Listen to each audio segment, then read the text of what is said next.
We're Gamers for Peace, initiative of Veterans for Peace, building a You might need community. to Sin, you're muted, Am I but muted? got no audio from you. I see your lips moving, but there's no sound. right. What is happening? We have just as many technical difficulties as left flank vets, so just putting that out there. Apparently, they can hear me. War Puppy. The NSA trying to fucking shut us down, man. Yeah. What is happening? Why is I think it's your audio to Zoom there, Sin. Oh. Stand by. I'm not pronouncing that one. Nope, that is not it. Nope. Artist. Thank you, artist. All right. The stream can hear me. My co-hosts are going to have to Skull deal gun. with not I being love able it. to hear me for just a moment. We might need to What is it? Hey, you know, I think Can you hear me now? everybody lives. Yes, thanks, Yes, Sin. we got Alright. you, Sin. Everybody lives with these technical difficulties on this platform. It's crazy. All right. I appreciate Marcus. I appreciate chat giving me the go-ahead. I'm going to follow their advice and ignore my co-host for a second. I just want to take a moment to plug and tell you who we are. We are Gamers for Peace, an initiative of Veterans for Peace, building a community of veterans online, not geolocated, to counter military recruitment. Along the line, left flank vets is actually how I found Veterans for Peace. So this, like, I'm having a warm fuzzy feeling right now. I really appreciate everybody coming in. Check out the Discord. We just became affiliates, so you can follow, subscribe, and all that stuff. Also, Veterans for Peace, one of the largest anti-war veteran organizations around the world with over 140 chapters. You can get plugged in, and with your local chapter, we just had one of our Gamers for Peace community members who normally hosts the Military Ad Slam on Friday is boots on ground doing some live reporting, pulling some combat cam action from Denver Palestine Free Palestine rally, and she just cut off, and we're covering the Stand Down live, letting them do the talking. One of our other projects for Veterans for Peace. So I'm actually going to take it back over to that and shut my pie hole for a few moments, and let some brain wrinkles happen for myself and the rest of us. Thank you, brothers. Yeah, much like y'all, I really could just say ditto. You know, the 4-year plan, or a plan to be in the Air Force for 4 years somehow turned into 20.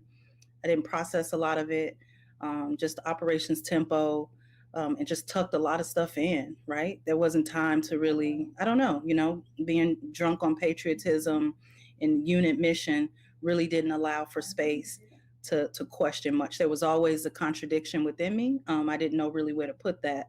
And so anyway, I just grind through those 20 years. And once I retired, 4 years ago, a lot of stuff came up. It was dark, it was scary. And it was at a time where,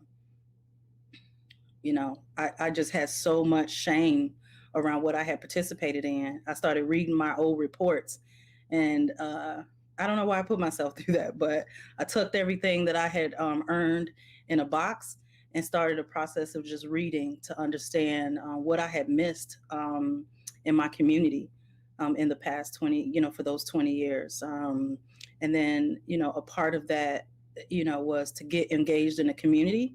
And in those spaces, I met, someone over, that was a part of the VFP chapter, and was like, hey, you're not the only one that thinks like this, and it was like, what, so that was sort of my matriculation to VFP. And really it came at a right time, so that I felt, could do something with that moral injury that was quite honestly bubbling up in a real way.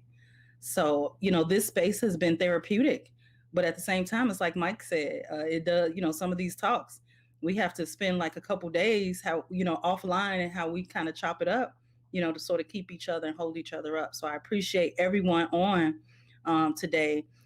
This show, I believe, will leave you smarter than you came into this space. And I will ask again that if you have questions, to drop them in the chat.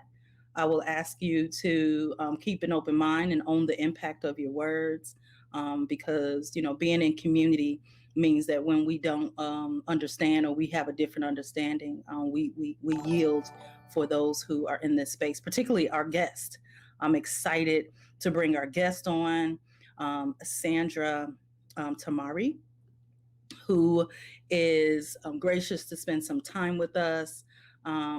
Sandra, I mean, I could say so much about your long bio and the work that you have done in academia, boots on ground, to be directly impacted in so many ways. I could spend the next 10 minutes because I studied just, watching, your work is just so just your breadth of experience. So I'm really excited for you to take the time and be on with us today. And really want to give you the floor. I won't say give you the floor. Please take the floor, and share all those things, right? But particularly start with who you are, what your organization does, and then feel free to go from there in your presentation, and then we can get into some conversation once you're once you feel to wrap up, and then we'll go from there. Again, thank you so much for being on with us today, Sandra. The floor is yours. Thank you, Natasha. Thank you, Miles. Thank you, Mike. I'm really honored to be with you, and thanks for this opportunity. As Natasha said, I've been doing this work for Palestine liberation for a long time. I'm a Palestinian. I was born in the US, and the reason I was born in the US and not in Palestine is because of Israel's policies to exclude as many Palestinians as they possibly can and take their land. And we can talk a little bit about how my family was dispossessed in just a bit. But I was born in Florida, grew up there in a Palestinian home, very proud of my Palestinian culture. And it wasn't until I left home to go to college at the University of Florida where I really began to understand. The word that was used earlier is controversial, that my identity was controversial to some people. I never even imagined that that was the case. That's a testimony to the way our parents protected us and raised us. But realizing that the ideas I had about the world didn't go along, right, with the majority at that point. Standing up, my introduction to activism really was the first Gulf War and being an anti-war activist at the University of Florida in Gainesville, and being one of the very few Arabs that was willing to speak loudly and take the mic. I was naive. I was 20 years old. I didn't know what I was talking about. I didn't know anything about the world. I hadn't traveled. But what I did know is that people that looked like me were the ones that were being killed, right? That were being targeted by our government. So, it's been 30 years now that I've been doing this work. And today, I run a small Palestinian advocacy organization called the Adalah Justice Project. Adalah, A-D-A-L-A-H, is simply the Arabic word for justice. We are working very, very hard. We've been working very hard for the last several years to really shift discourse in this country, to make sure that people understand that Palestine is not as complicated as you think it is. You don't need to be a PhD to understand it. You don't have to know everything. A lot of people want to argue about the dates, get into lots of conversations about who did what when. But I hope that once we spend this time together today, that people will walk away, that everyone listening will walk away thinking, oh, this is a really simple issue. And it really is very simple. It is a story of what we know from this country. It's a story of settler colonialism, with Israel as an imperial, colonial power coming in from Europe and claiming land, using very similar kinds of rhetoric, right? Using very similar kinds of language to what we know happened here to indigenous people. That the native people, the Palestinians, were savages. The native people, the Palestinians, didn't know how to take care of the land. The native people didn't really exist. We still hear this from politicians. Palestinians don't exist. Palestine didn't exist. We hear, these really dehumanizing kinds of ideas about who the Palestinians are. And this was necessary, right? Because if you're going to destroy villages and destroy cities, and you're going to kick people out of their homes, you have to justify it in some way. And that's what happened in 1948. The colonists, that were part of a Zionist movement, we'll define Zionism in just a second, came in and, created a state for the Jewish people on Palestine. So Israel exists on top of Palestine. All the land that Israel controls today is Palestine. And they erased 750,000 Palestinians from the land, were forced out of their homes at that time. We're here, in May 15th is the Nakba Day for Palestinians. Nakba meaning the catastrophe. It's quite sad to see these current events happening on the 73rd anniversary of our Nakba. We've been fighting for that long now. 500 villages destroyed.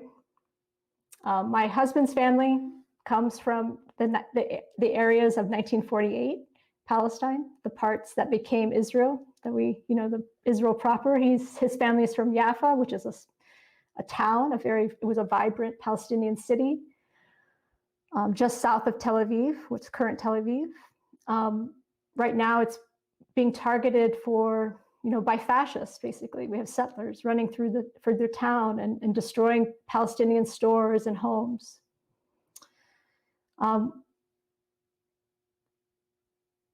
To make way, right? So in 1948, the Palestinians were pushed out to make way for Jewish settlers in the land.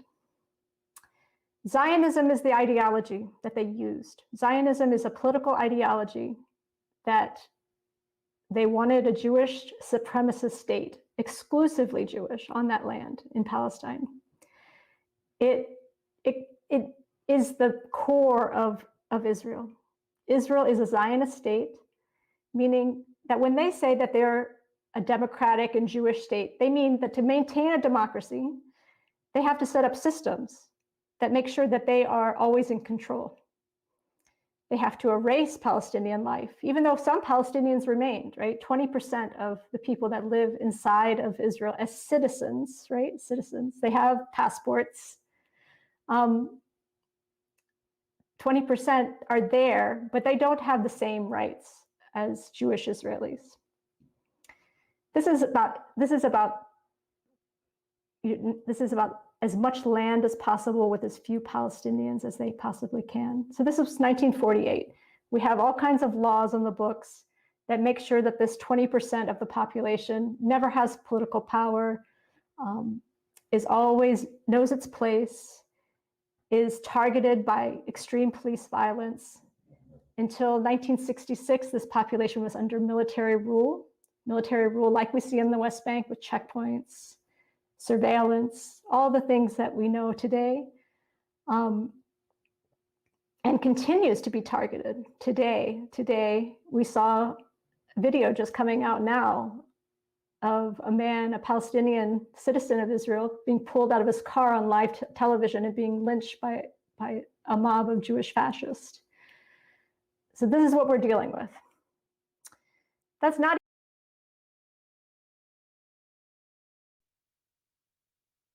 I'm going to pause it right there for just a second because she said something. She said, referring to them as Jewish fascists. And I want to get feelings about that real quick and just put that out there to the panel, to our chat, to the community at large. If there were feelings about that, or the idea of Jewish fascism occurring in the state of Israel.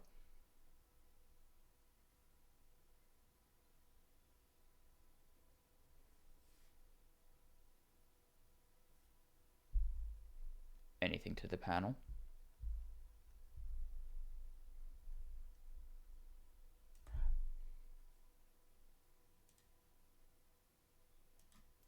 Just realized I had to hit that switch again. All right. So what I was saying is I paused it right there. I want to take a second and ask the rest of you guys, because hearing that word Jewish fascist, right? The Jewish fascist state, there's some Powerful. cognitive dissonance going on there, or there's some feelings coming up for me, and I'm trying to get take and feel because I don't know how to wrap my head around that idea. Yeah, I guess I'm not that conflicted about it. You know, I mean, it's it's a dick move. It's settler colonialism happening all over again. It's racism. It's greed. It's hate. It's expansion. There's already injustice on top of injustice, and it's compounding. And I obviously, think. Sorry. yeah.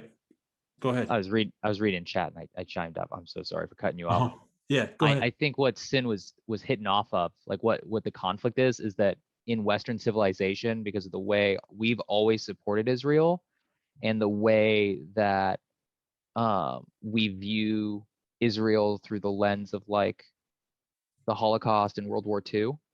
And we've always seen, so in American society, we teach our children that the Jewish people are the victims of fascism, and like they're the I hate to put it this way, but the poster children, like victims of fascism in the American psyche.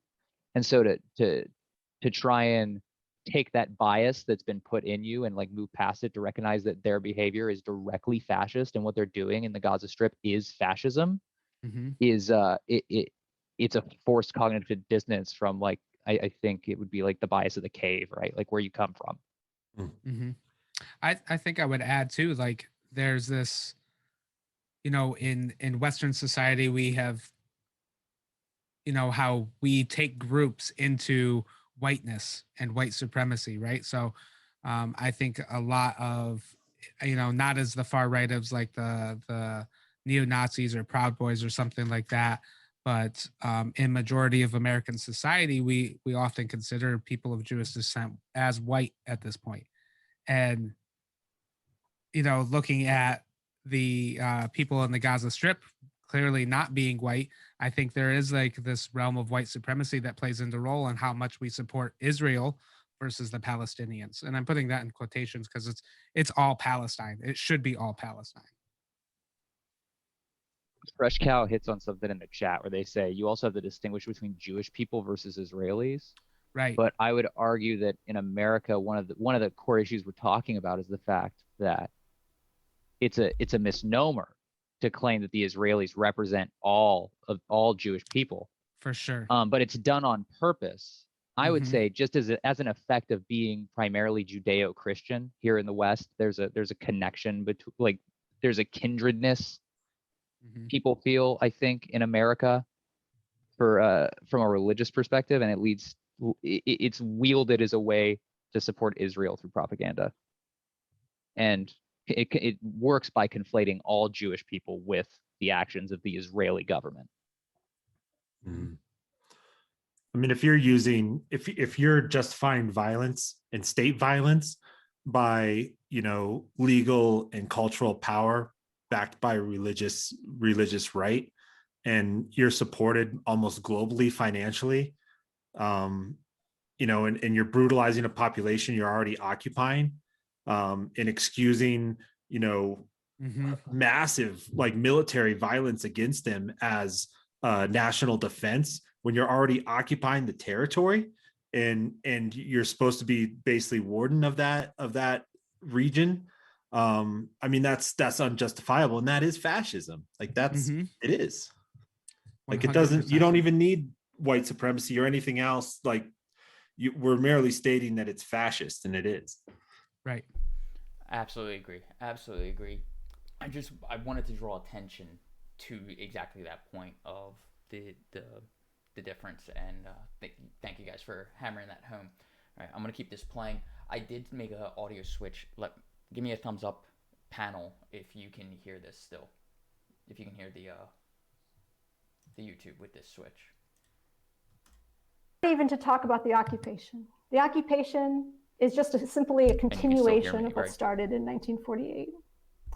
We have, in 1967, the West Bank of the Jordan River and the Gaza Strip and East Jerusalem being occupied by Israel. A military occupation that is active to this day, over 50 years of military occupation.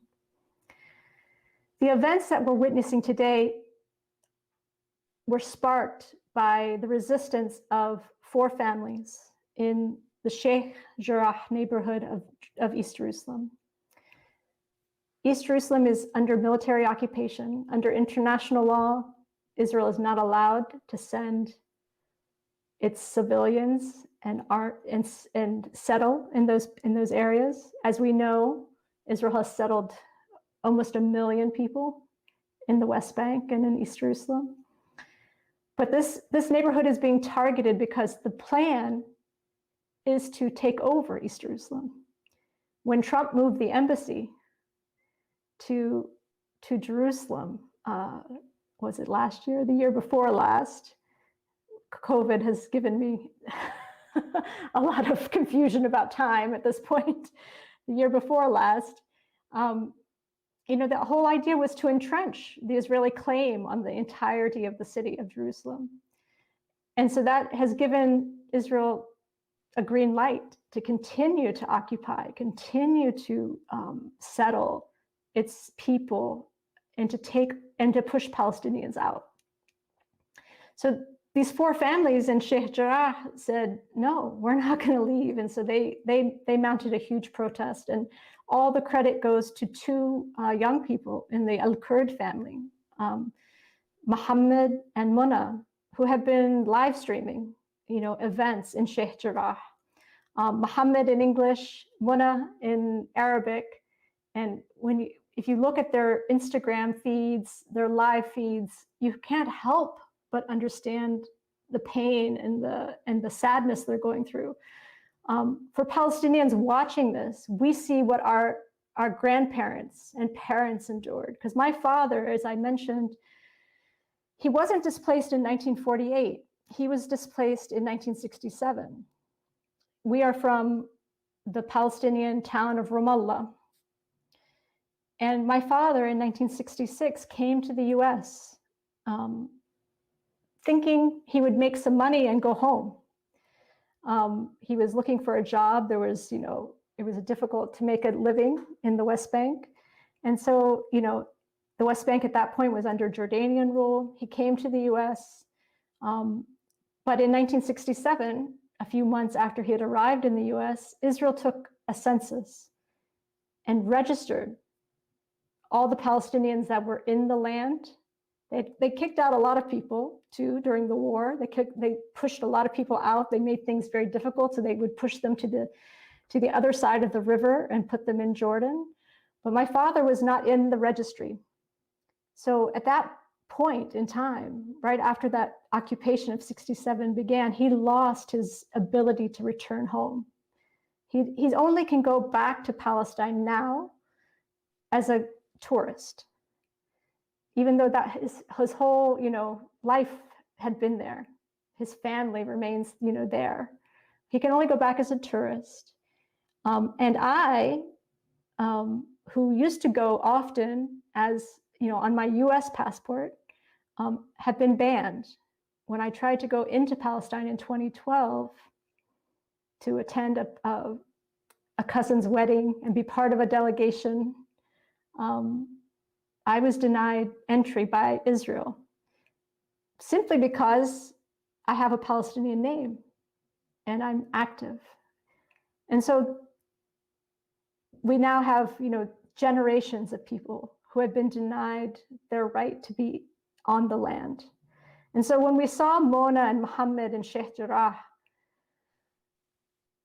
telling the story of how they were going to lose their home, the home that their grandparents lived in, the home that they had to take. They were refugees already once before. In 1948, they had to leave Haifa.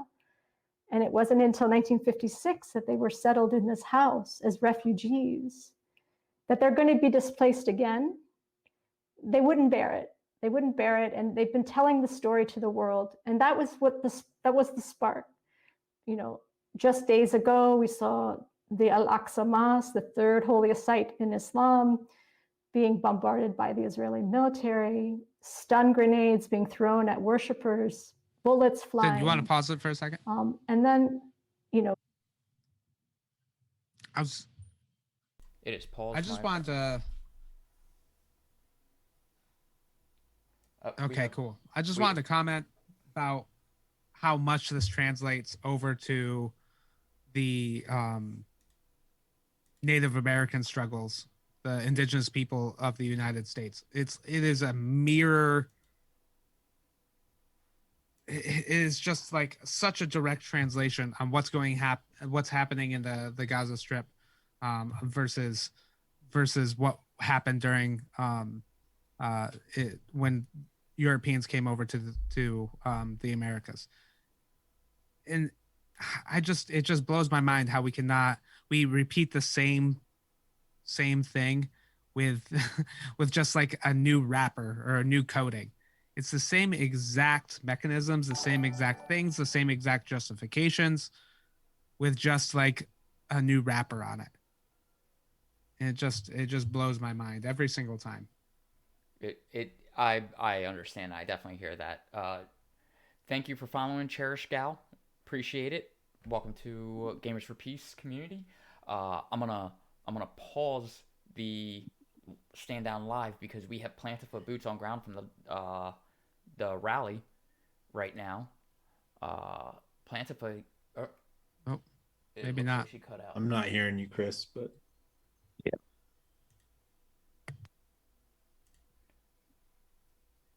I thought I fixed it.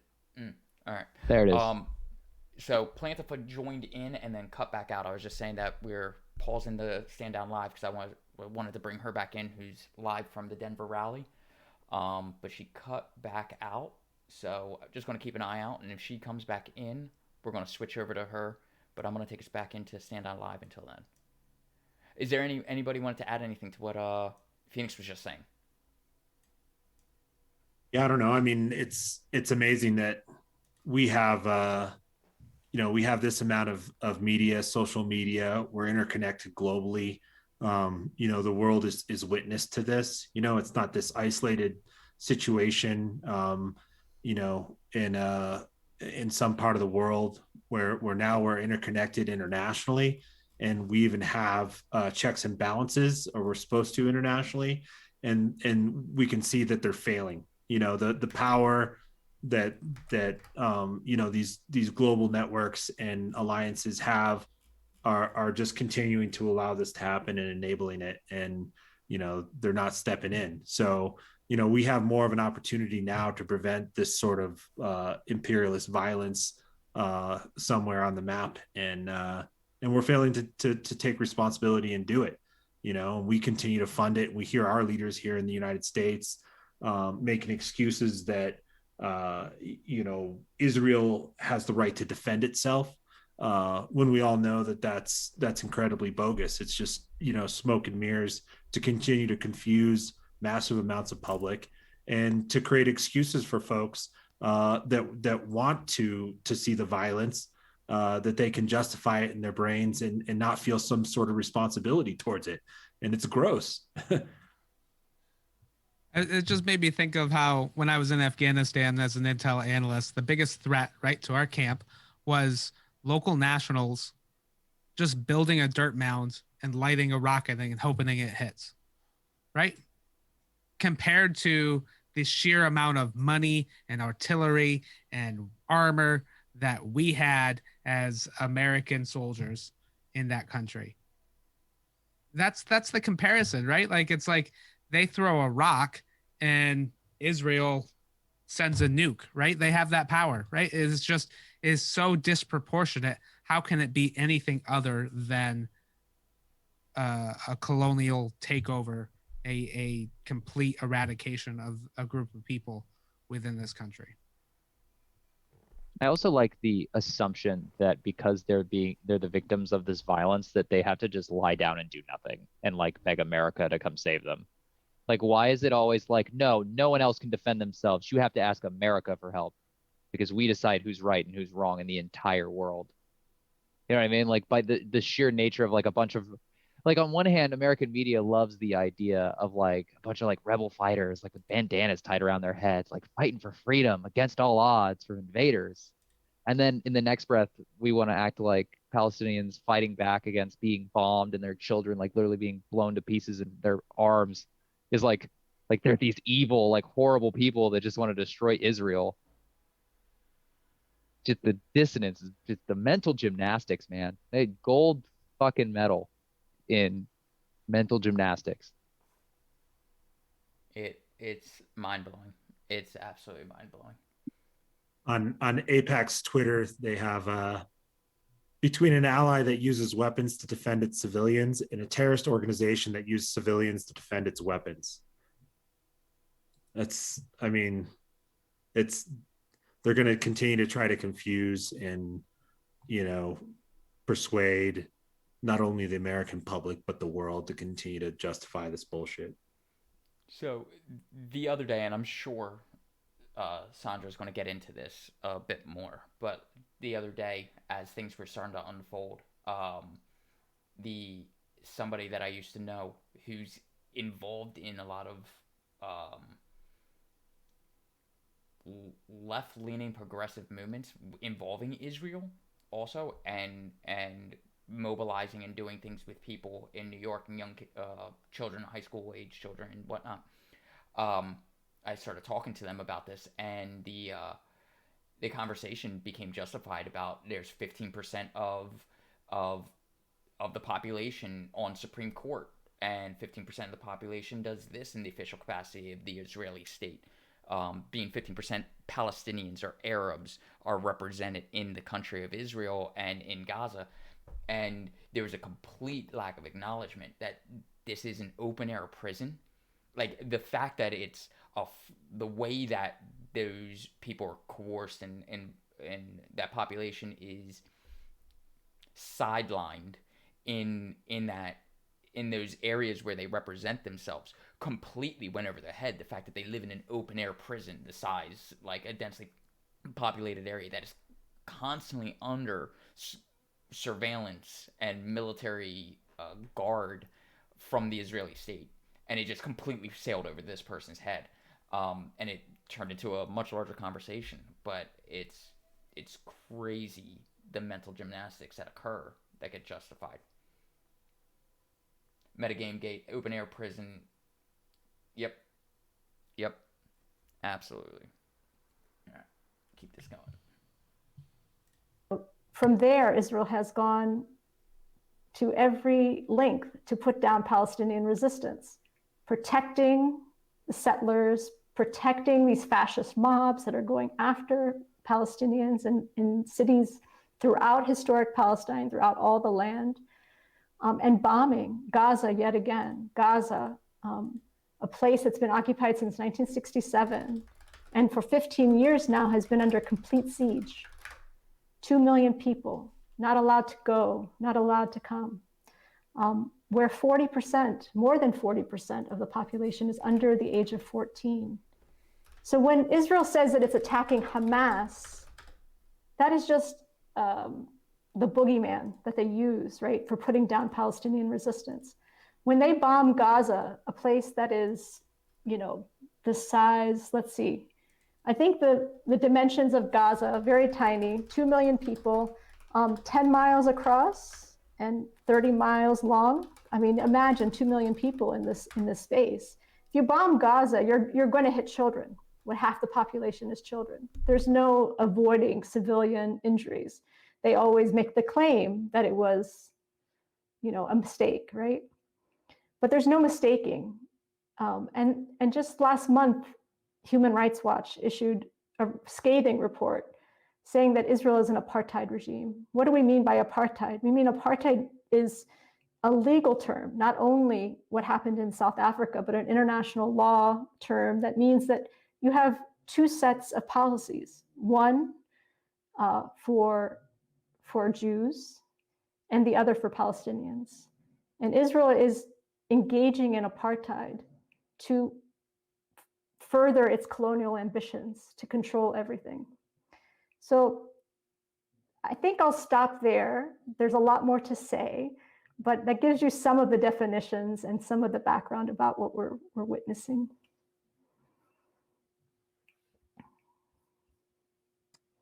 Sandra, thank you so much for being here with us.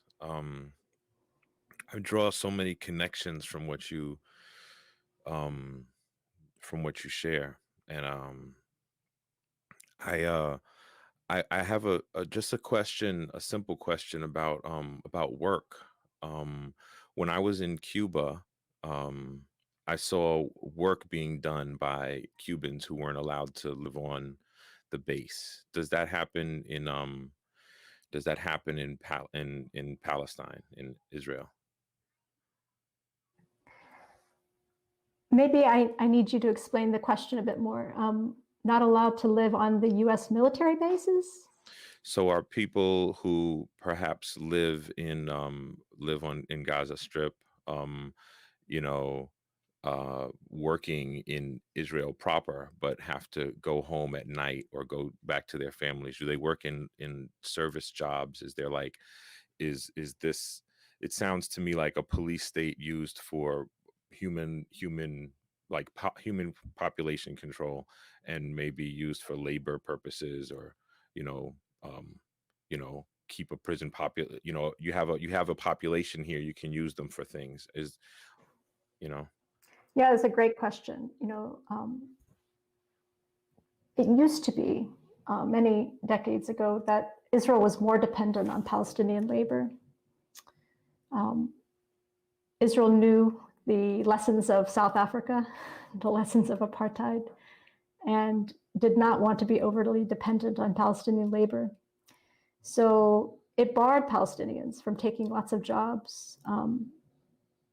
Palestinians do not have the ability to, they're fragmented. These areas that I'm describing are really cut off from one another. So if you live in Gaza, you can't cross into Israel to work.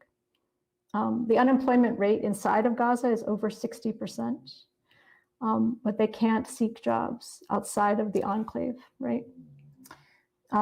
In the West Bank, Palestinians have to apply for permits through the military regime to be able to work inside of Israel. If you or anyone in your family is involved in any political organizing whatsoever, or you've ever been arrested by the military regime for any reason, for protesting, for being in the wrong place at the wrong time, you're denied that permit. So very few people get the permits. And when you do get a permit, people that do cross in, your permit is tied to your employer. So if you speak up, you try to organize within, try to unionize, you try to do anything within the company, you're going to lose your permit. You're going to lose your job, lose your permit. So Palestinians that are desperate for work, because unemployment is very high, because the Palestinian economy has not been allowed to be developed. You can't import goods, you can't do anything, you can't export anything. So Palestinian labor is very captive. And the sad thing is that Palestinian laborers are being hired to build these Jewish-only settlements in the West Bank. They work in construction. So that's the main employer. It's really sad to think that that's how you're forced to support your family, feed your family, is by building these settlements that are on stolen Palestinian land. One of the things that Palestinians have asked for is boycott, divestment, and sanctions from Israel and from companies that do business with Israel. And we've had campaigns that target factories that are located inside Israel, including there was a campaign against SodaStream, There's a current campaign that's against Pillsbury. They have manufacturing inside the West Bank, and always the companies come back to you and say, but, we provide Palestinians with jobs, and, we contribute to the economy, which is true. They do. Palestinians work in these factories, but Palestinian workers have been very clear that they would prefer to have their own factories. They want to work in Palestinian economy. They don't want to work for the occupier, and they only do this out of necessity at the moment. So they support the calls for boycott, divestment, and sanctions. Yeah, thanks, Sandra. That's a great explanation that helps me understand what's going on. I assume that maybe Palestinians did sometimes move back and forth between the borders, but obviously not. I'm coming to you from colonized land here in Ohio, Miami and Shawnee territory. I think a lot of Americans and veterans for peace, Veterans for Peace. Of course, we have to come to terms with the fact that we live on colonized land. But I had a question specifically about, I think we hear a lot in the news and in the media. Of course, if you watch American news, you'll never learn anything about what's actually happening in Palestine. I mean, anything across the spectrum, the liberal spectrum, from NBC to CBS to whatever, CNN. And what we hear a lot about is Hamas. Hamas does this, Hamas does that, Hamas fires rockets, all that kind of thing. And I think Americans equate Hamas with essentially like the Islamic State or some kind of bizarre entity that only exists for the sake of terrorism.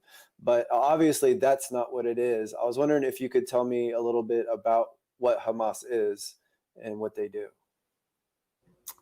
Yeah, as I said before, Hamas is used as that, pretext, right, for attacking Gaza and keeping those people penned in. And it's really important to emphasize that the people of Gaza, 2 million people, are penned in to maintain that Jewish majority. Most of the people that live in Gaza come from, villages that are just over that border fence. They were displaced in 1948. So, the fact that they're there is not an accident. They're not there because they're violent. They're not being penned in because they've done something, terroristic. They're being penned in to maintain Zionism, to maintain Israel's, demographic majority over the Palestinians. So Hamas is a national movement, a nationalistic movement. It's one of many parties, right, within the Palestinian ecosystem of organizing. They are the ones that won the last election, Palestinian election that happened a long time ago now. The US and the Israeli government did everything they could to make sure that they didn't take power in the West Bank. They got rid of them by really suppressing them and putting down those results. But Hamas was able to take power inside of Gaza. The people of Gaza, are captives, and they haven't had an ability to call for elections. They haven't had the ability to elect a government. So Hamas is in charge, and Hamas provides very important social services within the Strip. As I said, 60% unemployment, Can I pause the video? such a big population of children. You got it. I know I keep jumping in, but Yep, you're good. Go ahead. That's what we're here awesome. for. So, when she's describing the role of Hamas in this, I can't help but harken back to like the Black Panthers, who played a very similar role in urban areas, urban settings, where they were providing, social services in terms of food and childcare even, and programs for youth and all these different things that the Black Panthers provided for primarily urban and Black populations. That's what Hamas is doing, is exactly doing in Palestine. And so again, like I could just keep harking back to this, like same story, different rapper. It is the exact same thing going on. It has been repeated so many times. And then I was looking through that boycott because I just found that link for that boycott stuff. that I put in the chat, and I was just like looking like some of my athletic gear is Puma, right? So I own Puma, apparel. My shoes are Puma, Yeah. and my hat is Puma. And I wear them pretty regularly, and I had no idea, right? So now I am educating myself on stream right now, like learning about this stuff. I eat Sabra hummus. I am never again eating Sabra hummus at all. I eat it all the time. You're fucking killing me. Right? Killing me. I I'm know. gonna have to clean Yeah, I out gotta my get I gotta fridge get right into this now. boy. I gotta get in this boycott list. It just blew my mind. HP, right? How many of us own an HP laptop or an HP computer? Mm. Like, it just blows my mind. So I'm actually pulling up this what is BDS? I pulled it up real quick. Hit that link, and I'll take us back to Stand Down Live. But I just want to Caterpillar, Ahava Sabra. Mm-hmm. Man. So I think those are just really the major corporations, I'm guessing. Mm-hmm.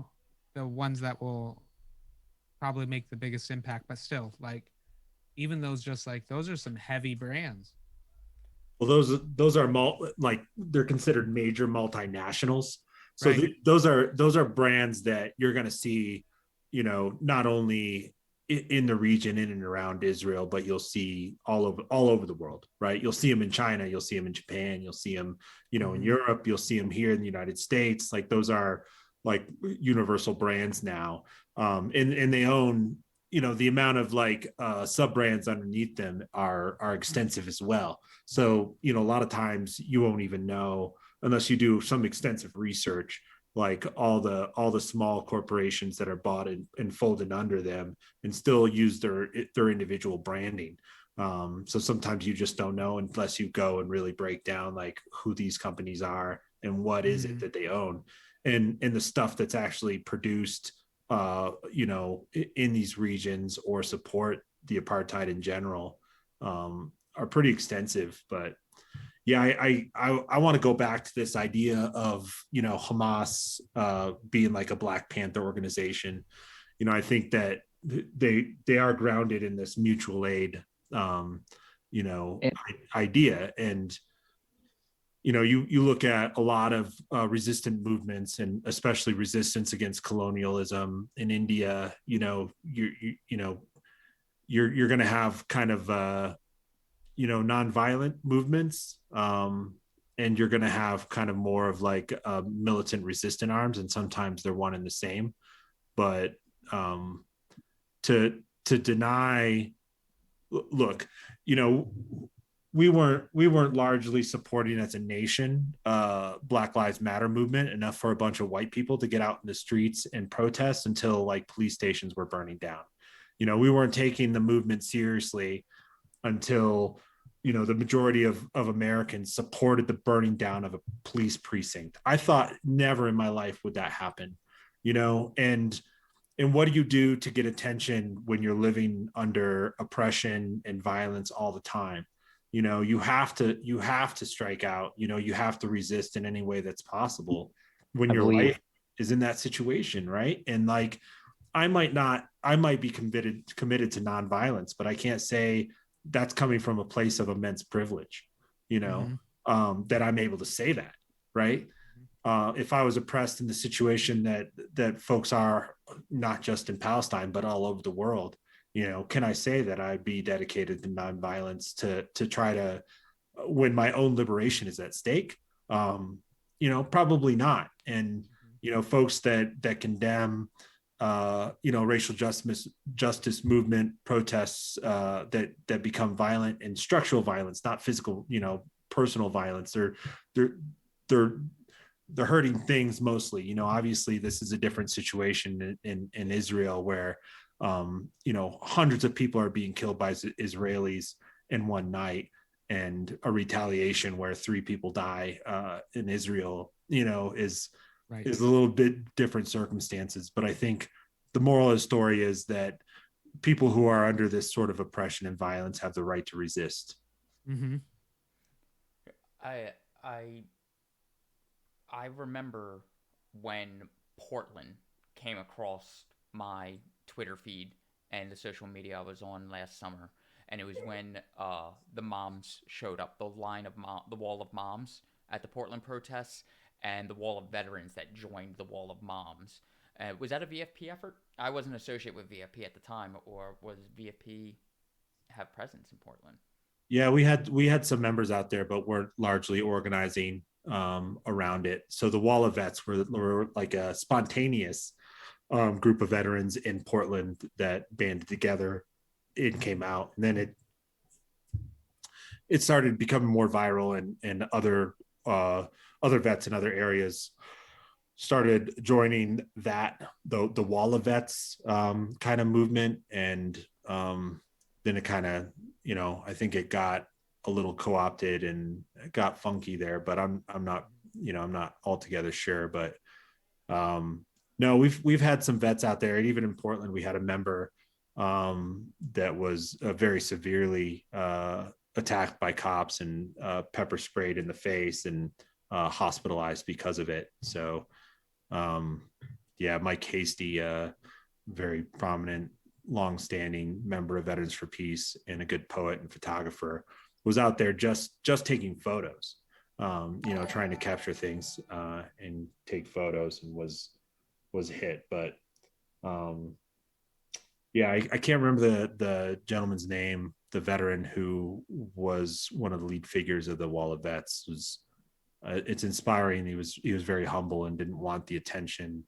After being involved there, it seems like a lot of folks were kind of giving him a lot of attention, and he was doing a good job of not centering himself and trying to put it back on where our attention should have been at the moment. That's Rachel's justice.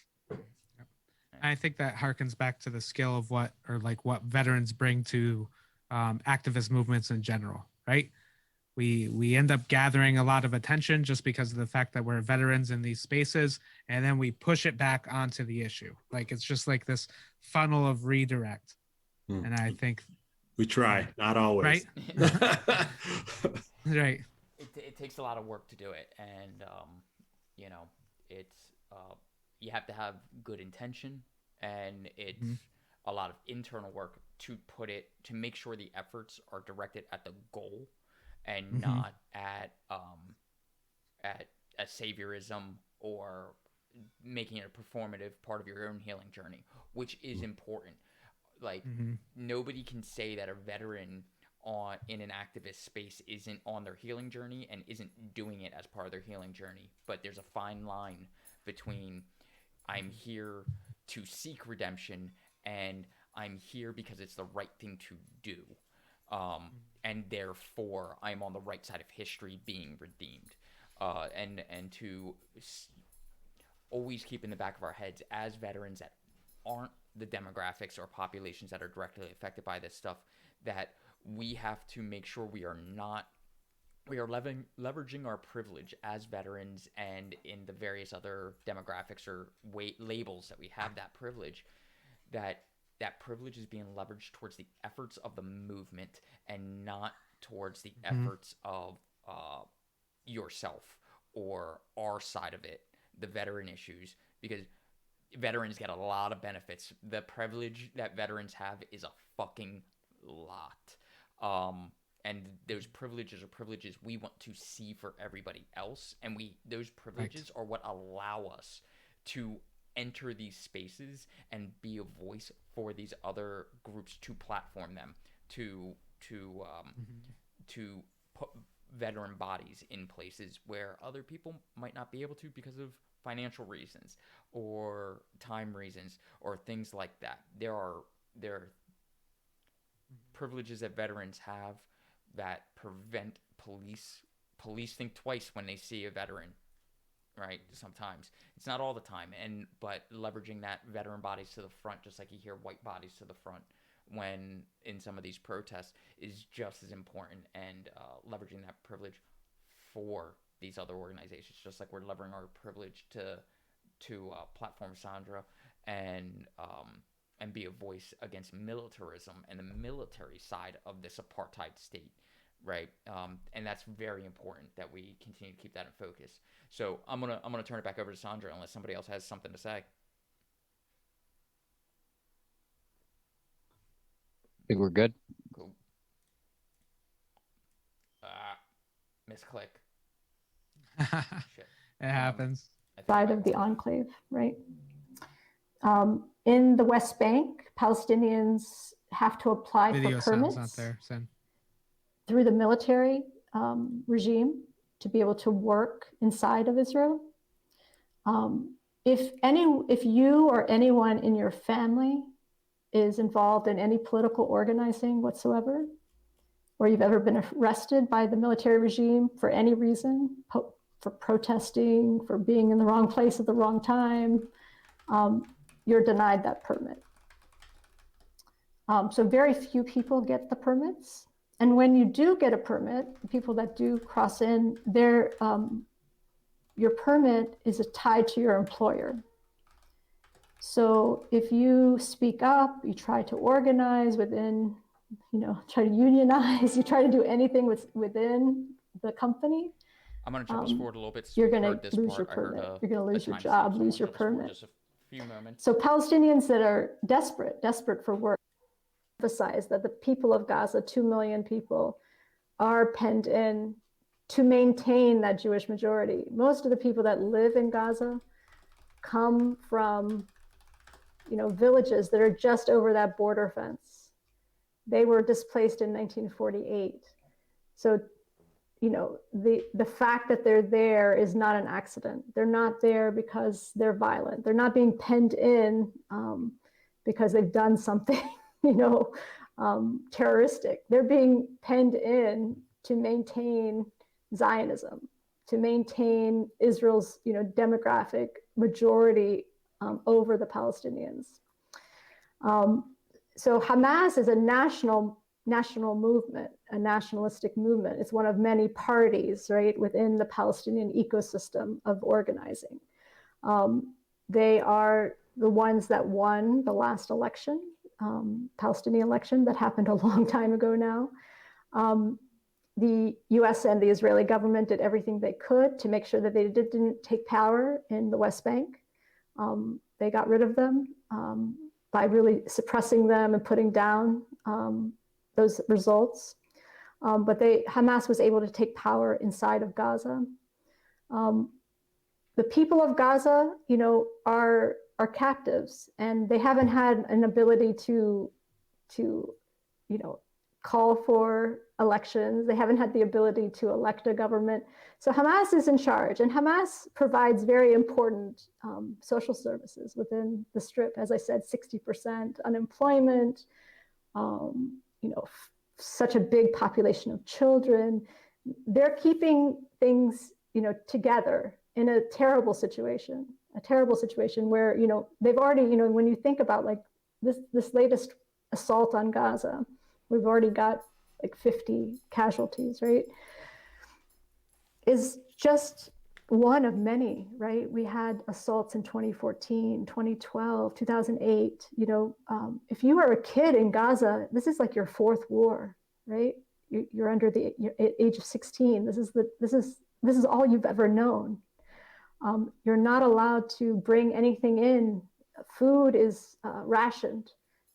During the 2014 war, Israeli officials said that they allowed enough food, enough caloric rations for the people of Gaza to survive. I mean, this is the sickness that we're dealing with. Just survival. There's no clean water. There's electricity for 4 hours a day. So the idea that we're going to focus on Hamas versus the structural violence that is happening inside Gaza is really just distraction. And unfortunately it works because there's so much Islamophobia. There's so much fear of the other. Palestinians are people that are very diverse. We're people that are Christian and Muslim and Jewish. We are people who have very many political beliefs on the spectrum, from really leftist socialist politics to more religious ideas about the future of Palestine.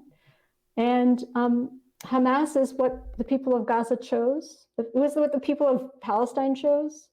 And that doesn't surprise me, because Hamas is the one party, one of the few parties in the spectrum that hasn't capitulated, hasn't given any concessions to Israel. Whereas Fatah, who is the main party in the West Bank, is the one that coordinates with security with Israel, that signed the Oslo Accords in 1993, which are seen by Palestinians as a huge setback for us, because they gave so much power to Israel and gave up so many concessions.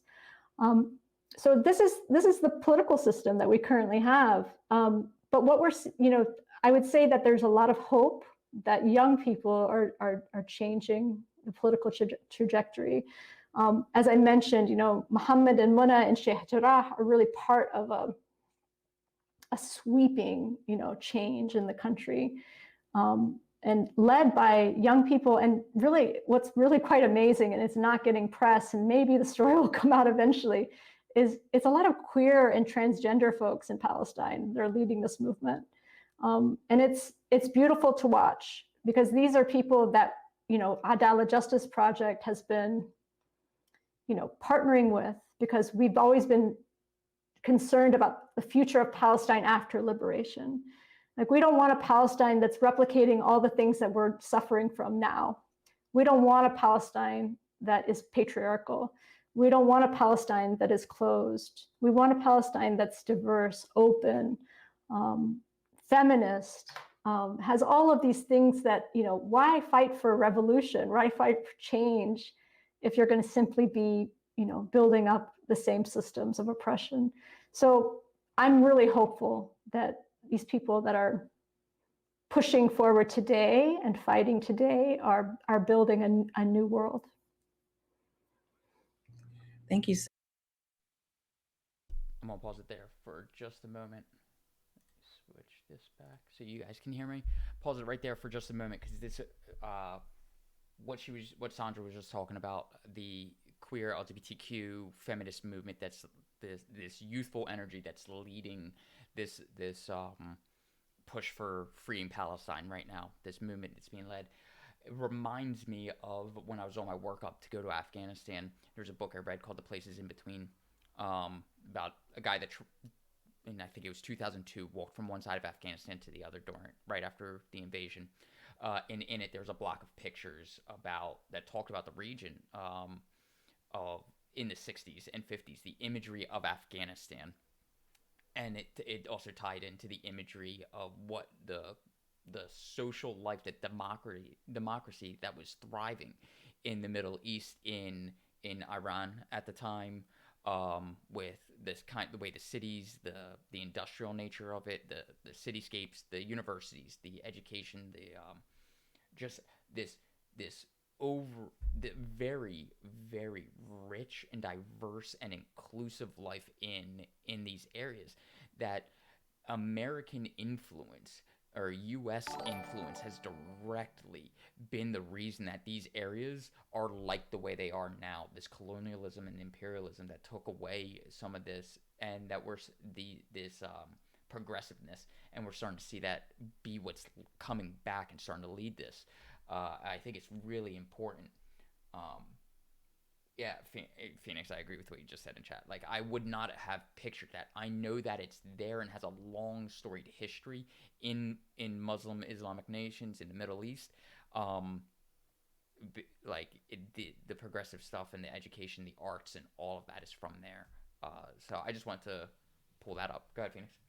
I think part of the reason I wasn't picturing it was because of the influence of propaganda. When you think Hamas, right, you think, that very cliche version of the Arab bad guy, right? You don't think queer, feminist, trans, you don't think of those populations leading this group. And when you think of Hamas, of course, you equate it with violence, when it's more often not that, as Rep was getting at earlier. So, I didn't picture that. And honestly, that was really surprising. Lonesome Abby mentioned that it was the least shocking thing to me. Actually, that was shocking, because I definitely was like buying into that propaganda. The images in my head was not that. And to hear that is, just reinforces how much I need to learn. It's worth noting that despite the fact that we and Israel both declare Hamas to be a terrorist organization, they were elected, if I'm not mistaken. Mm-hmm. Right? It's not like Al Qaeda is just running a country, which is the way they are always conflated in Western media as just being the Islamic State or Al Qaeda or Hamas. Right? They get named on those lists because we call them a terrorist organization. As far as I'm aware, they were elected, which is something that I thought we were about. Despite a lot of global powers' best efforts to stop it, as Saunders said, it was a fair election. Not even fair. It probably would have been even more lopsided without the meddling of Israel in the U.S. So, but look, I mean, you're talking about a culture of resistance and survival, and a lot of quote unquote military aged men have been already killed, in Gaza and in the West Bank. So you're looking at a youth led movement of people that have grown up in oppression. And I think that if you look at global populations, the youth are often way more progressive and open, and have communities of solidarity. And when you're living under oppression resistance, you're already motivated to break paradigms of bullshit cultural things.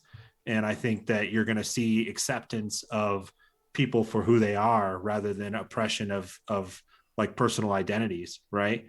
And you really stop giving a shit about whatever kind of bullcrap predispositions and paradigms you've lived under previously, and you learn to live with the people who are struggling with you, and you don't struggle against them. So so I don't know, I'm not incredibly surprised that that's happening, and I see it. I think if you look at youth movements in the world over, you'll probably find similar conditions. But Palestine still has this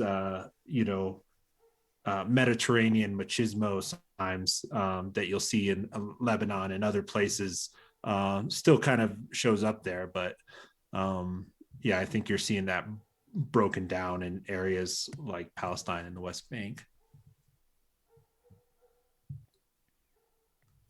Sandra, for just, really edifying in a way that is quite honestly common sense. There's so many things that I can say, but just thank you for landing, and for folks, in the chat, if you're new to this, if you're, not quite, clear in your understanding, if you grab some of those links that are in the chat, there's reading, there's also video, and also Twitter and Instagram handles to follow folks who are on the ground, and really, leading in this moment. So if I apologize, one thing that I think is so, I don't know what word to use, so I'm just going to say intriguing about you is sort of the intersectionality of your work. And I'm curious if you can sort of talk a little bit about, I know you're based in St. Louis, and really did, dynamic organizing work around Ferguson Uprising. But, more than that, share a little bit about how your experiences and your work around liberation for the people in Palestine. Can you talk about justice, social justice in America? Yeah, thank you, Natasha. Yes, I am based in St. Louis, and in 2014, during the Ferguson uprisings, was also the time when Gaza was being bombed. It was the same summer, 2014. There was an assault on Gaza in July that continued into August. And so when Mike Brown was killed August 9th, my heart was already torn to pieces, right? Watching the carnage. 2,000 people died in that assault, mostly many children, 500 children. And so, my heart was primed, right, for feeling and seeing what happened in Ferguson.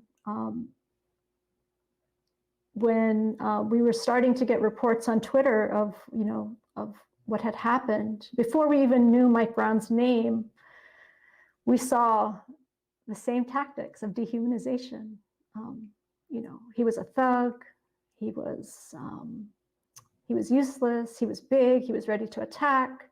There were all these, these lies that were coming out, and he was lying on the ground with his mother, aching, watching him bleed out on the street. And so I couldn't help but, make those connections, right? Because we knew exactly the same lies were being told about, people in Gaza, that they were using their children as human shields. It was just, so anyway, to say that it really did change the way that I was thinking about the way we do organizing. We here in St. Louis and Palestinians throughout Palestine and around the country made efforts, right, to make those connections. Police violence, state violence in this country is a direct line to our foreign policy, right? And has a direct line to imperialism and the way that the Israeli state is an extension of US imperialism. We understood that. And so we began, as Palestinians, to organize here in Ferguson, and brought folks to Ferguson October in 2014 to march as part of a contingent. And there's been a resurgence of Black Palestinian solidarity, since that time. We know in the 60s, there was a lot of that kind of interplay where the Black liberation movement was truly internationalist in its outlook, and was anti-colonial, right? And so, the Palestinian Liberation Organization hosted in Tunis, members of the Black Panthers. So these kinds of things, were there, but we really remembered them in the uprisings of 2014 and can continue to build on them. And so when we fight, now I think that we have a much deeper understanding in the Palestine movement that when we're fighting for Palestine, we're not fighting in isolation. We can't win in isolation. So we really are trying to make those connections to what happens here happens there, what happens there happens here. Like, we need to make sure, it's the same as Veterans for Peace. Isn't that your motto? Peace at home, peace abroad. That, racial justice doesn't have borders. We have to be fighting this, on a global scale, and understand that, these big state powers are learning from each other and exchange tactics and are using, the same kinds of weapons here and abroad.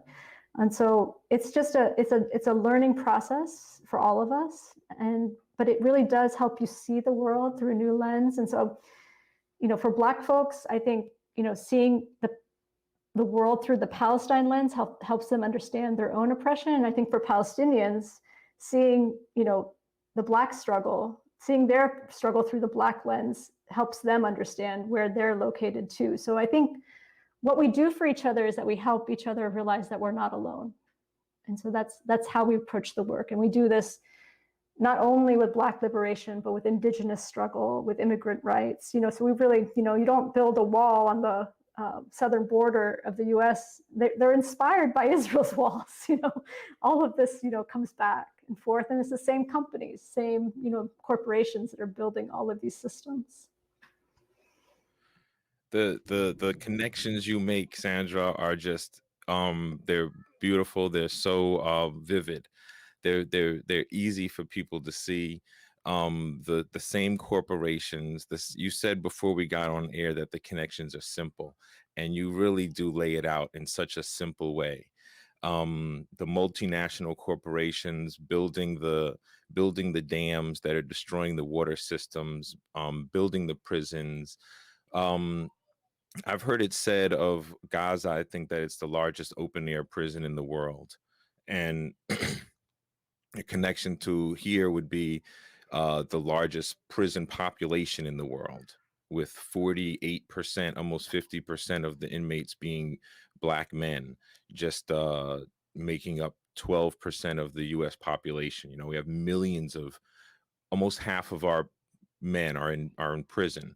And then we have killer cops and citizens killing others.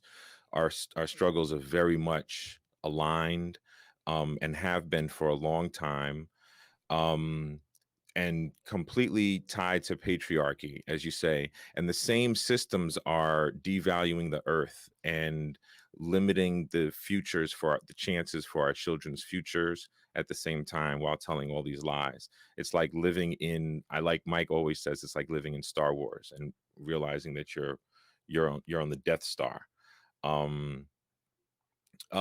Coming from the imperial core here, with all systems still intact, unfortunately, BDS seems like a really powerful, like the most powerful form of movement to me, and has for a long time.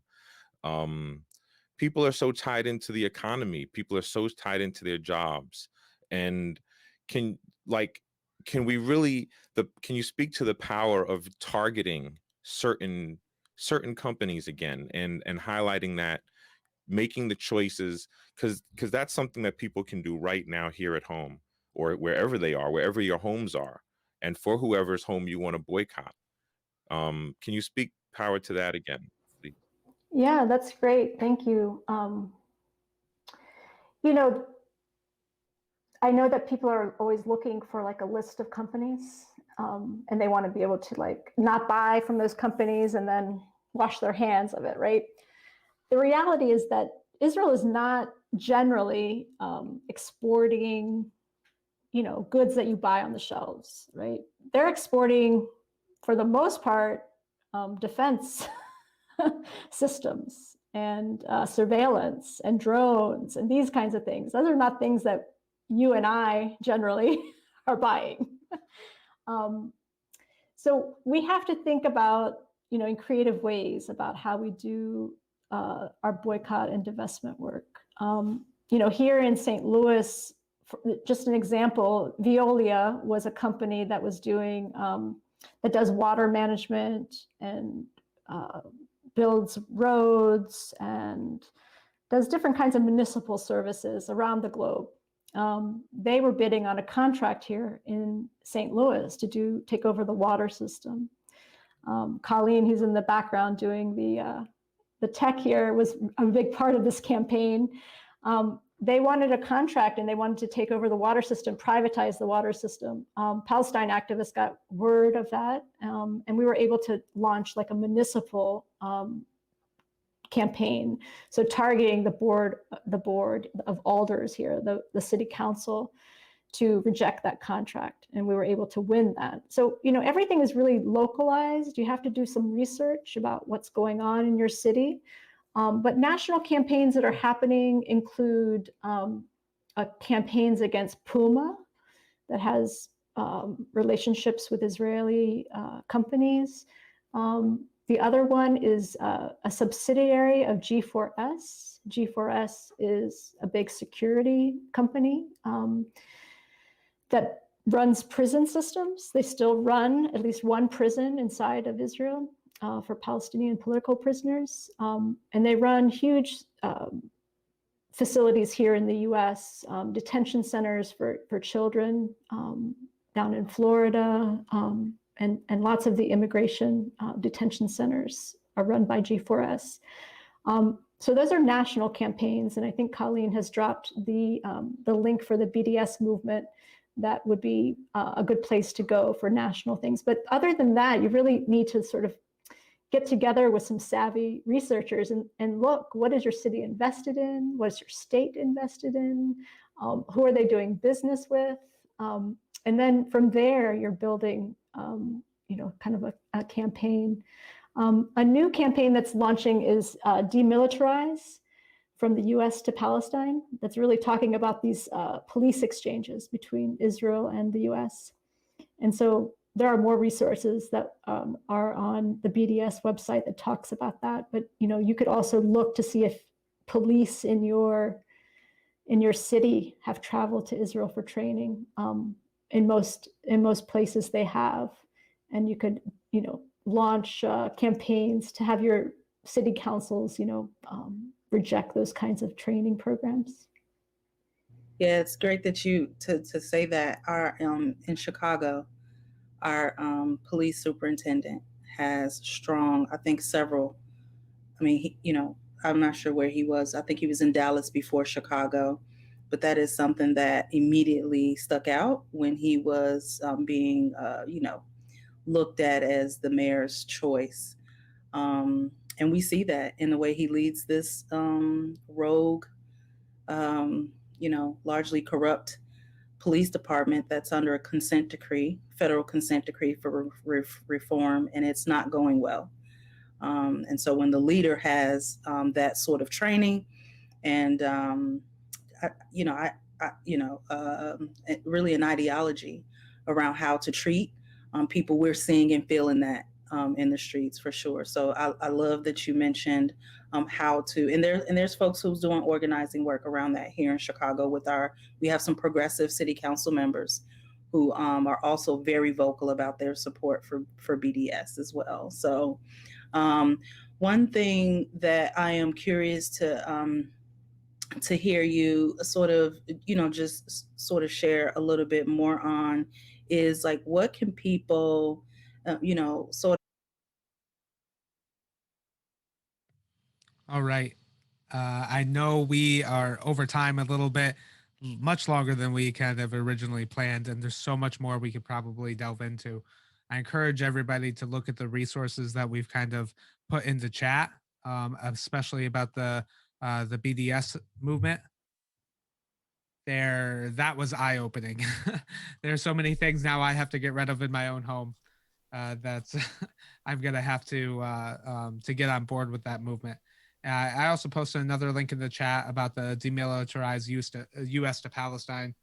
I think that's important too. As much as we send police over to Israel for training, I think that's just insane, absolutely insane, to send them abroad to another country to learn how to police Americans. That doesn't make any sense, even like from laying it out even in that simplest terms, let alone the skills that they must be sharing and developing in a place that's really a combat zone.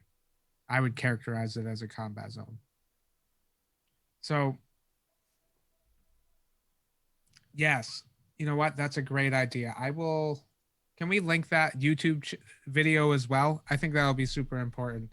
I know I linked the Facebook. Moment. Let me see if I have an easy way without screwing up the text and stuff to pull it. You know what? I think I found it anyway. Okay, cool. I found it. Cool. All right. Yes. You. No problem. Anytime. Yes.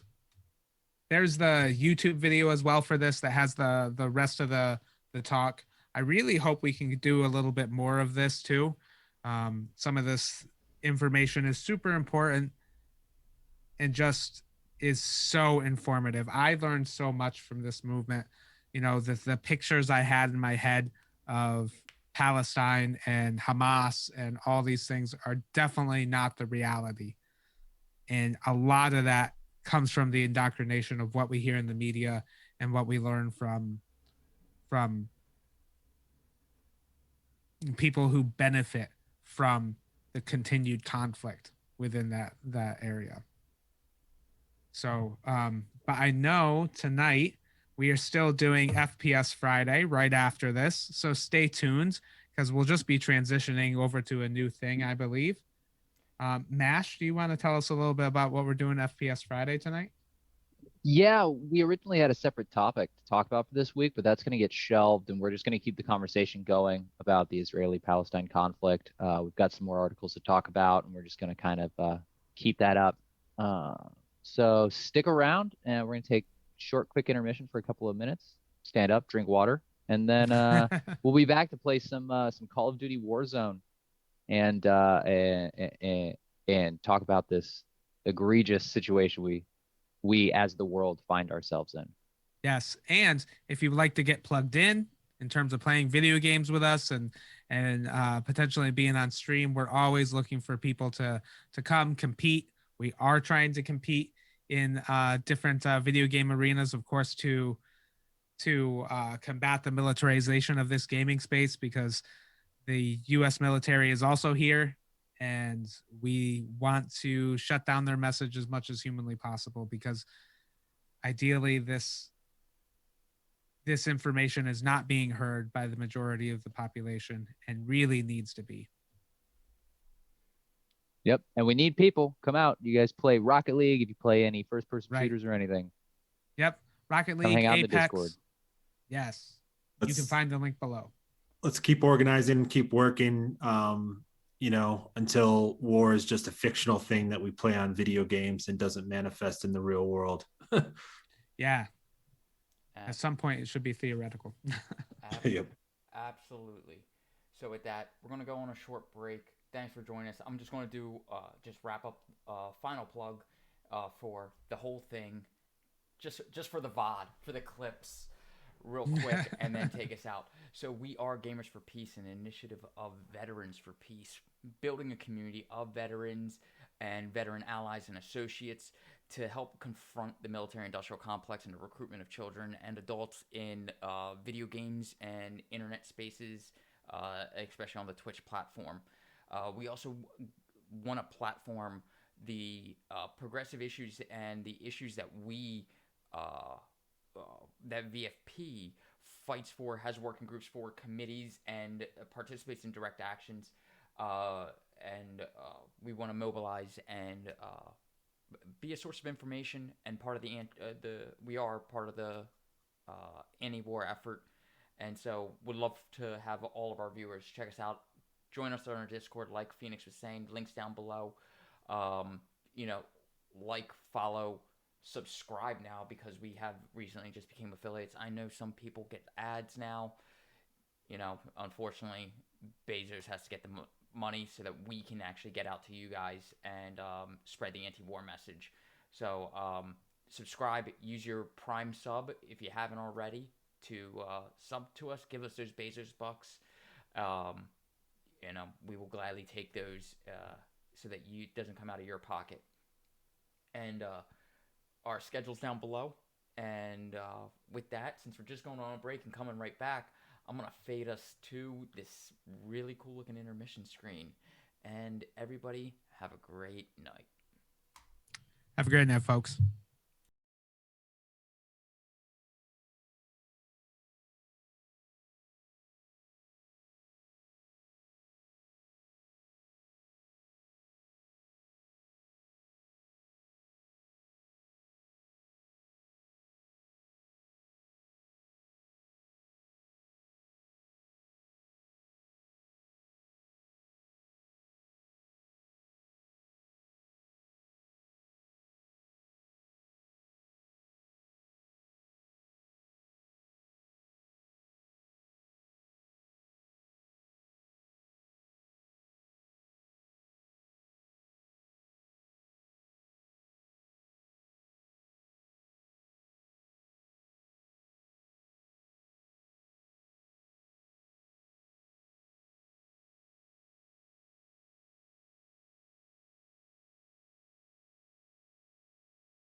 Hello.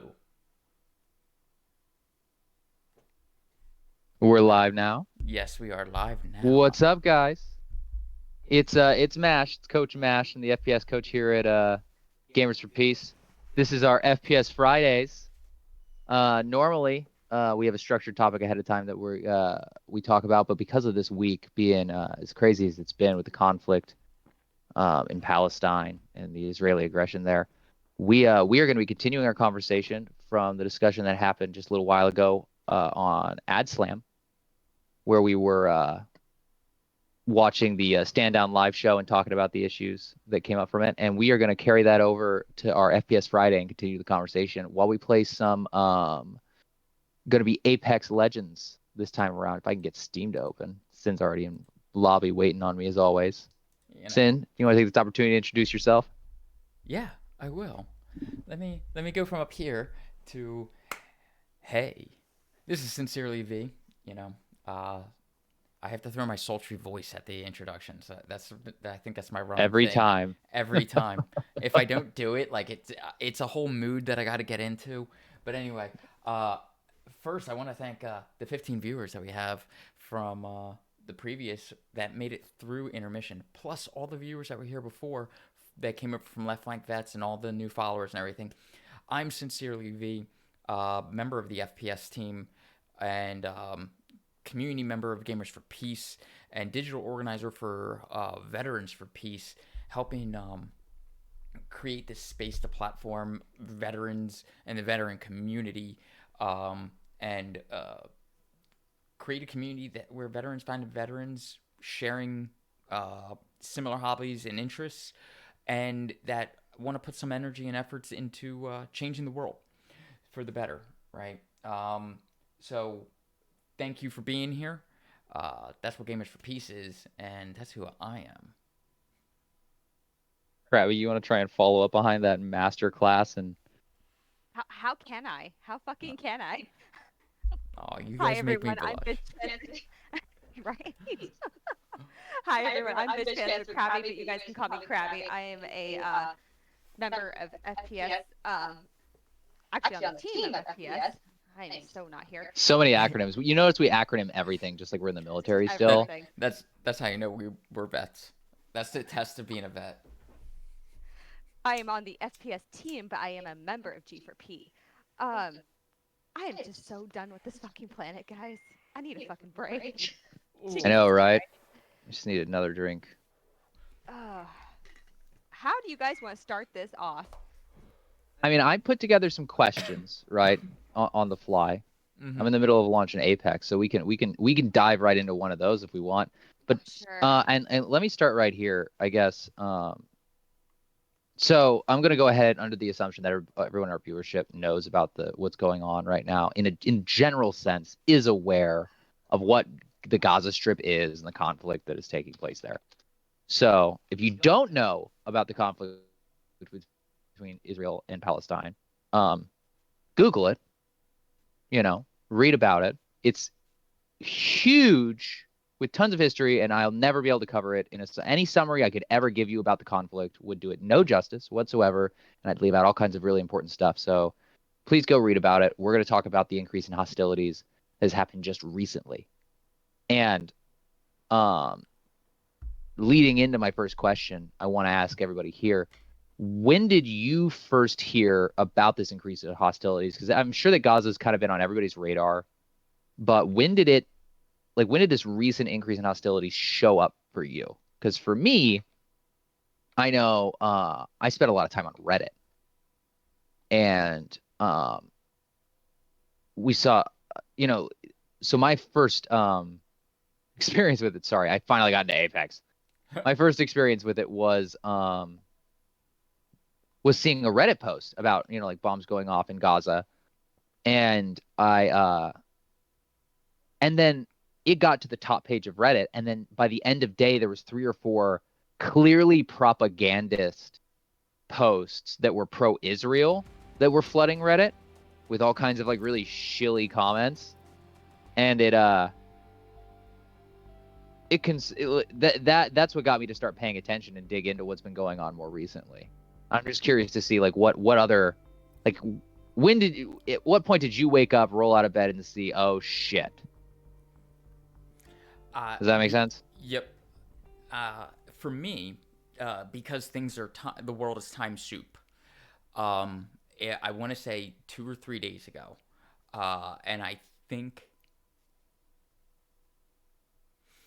what caught my attention, like I think it might have been fuzzy on my radar before that, but I think the leveling of the apartment building, the images of that, are what actually caught my attention.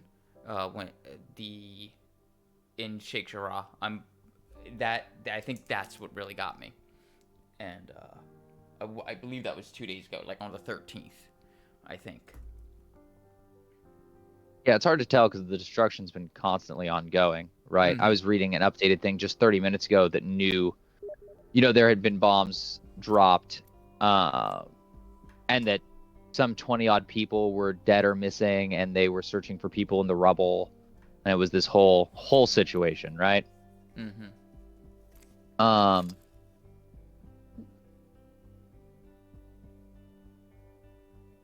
Sorry, I guess I was just speaking to the time dilation, effect of these tragedies, because we keep getting, we get news in real time, so it's hard to tell, like, God, it's also terrible. War is also terrible, and it's tragedy after tragedy, minute by minute, I want to say that, like, even with the time dilation, I think the only reason I knew about it even then is because I've recently started entering this organizing space and entering, like, the activist space, quote unquote, however you want to talk about, where I started, over my politicization over the last year has brought me into gaining greater knowledge about what's happening in the world, and I really want to say that, like, I would still have limited knowledge if I wasn't already operating this space, which is a shame, because it throws off the timeline of events for me, because when I talk to friends that aren't as politicized and they don't know what's even happening, it throws me through a loop. Like, so yeah, I think that's really a testament to how the misinformation that's going on around this, or the partisanship. Is partisanship the right word, Krabby? Yeah, I think so. Yeah. It does seem to be split down party lines in a lot of ways. The support for Israel seems to be conflated heavily with right-wing politics. So I yeah, I have heard right-wing Jewish people refer to left-wing Jewish people as self-hating Jews, like, and conflate their critique of Israel as, like, internalized anti-Semitism, right? And that's a criticism that gets lobbed at Bernie Sanders as well, a lot, because he happens to be a Jewish person who is not super pro-Israel. Right. So yeah, I would say that party lines play a heavy role in this, unfortunately, for no good reason, I would say, like all things. Krabby, do you recall when you first what was the thing that brought you, like, in awareness of this? I mean, I think I've always known that there's shit going on, but I never knew which side to be on because of the, like, coming from right-wing politics growing up and stuff. Yes, I mean that was most of my life until my early 20s. And finally seeing the fucking lights. But mostly because of this group that we had found, I feel like we have learned a lot more information and finally do more research than we have before in the past. And Mash and I have done tons of research and changing our views constantly. But I feel like now there is more information that we need to just absorb every day. Because I want to fight, I want to go help, I want to go do things, but to do that, you have to constantly be learning. Yeah. I'm a fucking kid crying, running down the street towards the fucking dead father's body, and There's Yeah. there's at least one team in here. Sure is. First blood already?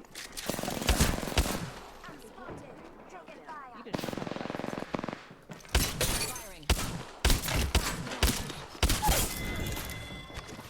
Confirmed kill on crap. squad. dude, Reloading. did you defeat that man? Charging on my shields. I was shotgunning the shit out of her. He was shotgunning him while I ran around in circles punching him. So that's going well. God. Should probably heal up. Oh, and also we have enemies to the west of us, so we should not be here. All Because right. there was definitely more teams than just that guy. Oh yeah. I saw that person was a survivor of one of the firefights. Ugh. What weapons do You have my have? ammunition. I have an R301 and a devotion. Okay, I'm rocking Spitfire and R99. Do you happen to have I really need shotgun ammo. no? Oh yeah, Do you have any possibly. light ammo? I need light ammo. Oh, I use light rounds as well. Okay. I'm running heavy and Okay. light. Too. Crapitola. See if we can't change. I'll pick up like a sniper round or something. Okay, so we're already in the circle here. Let's try and get to like higher ground. Okay, I'm working my way up here. And I am gonna quick alt tab over. So I guess my next thing is like, so over the week we've been talking a lot in the Discord about how like there's different aspects of this that just it's been moving everyone in the Discord to passion, right? There's been lots of discussion. There's some people down here. I see. Lots of discussion about that. What would you say has been the thing that's had the most effect on you? I'm also getting engaged. I'm going. Wings out. They have You're going? multiple teams. Nah, I was just dropping those on them. Broken armor on the one that's closing on us.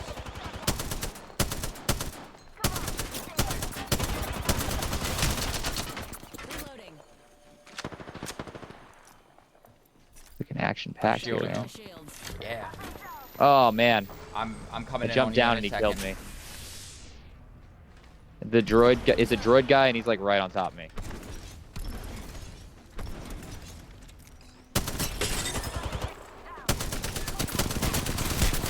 Ah, Oh, thin.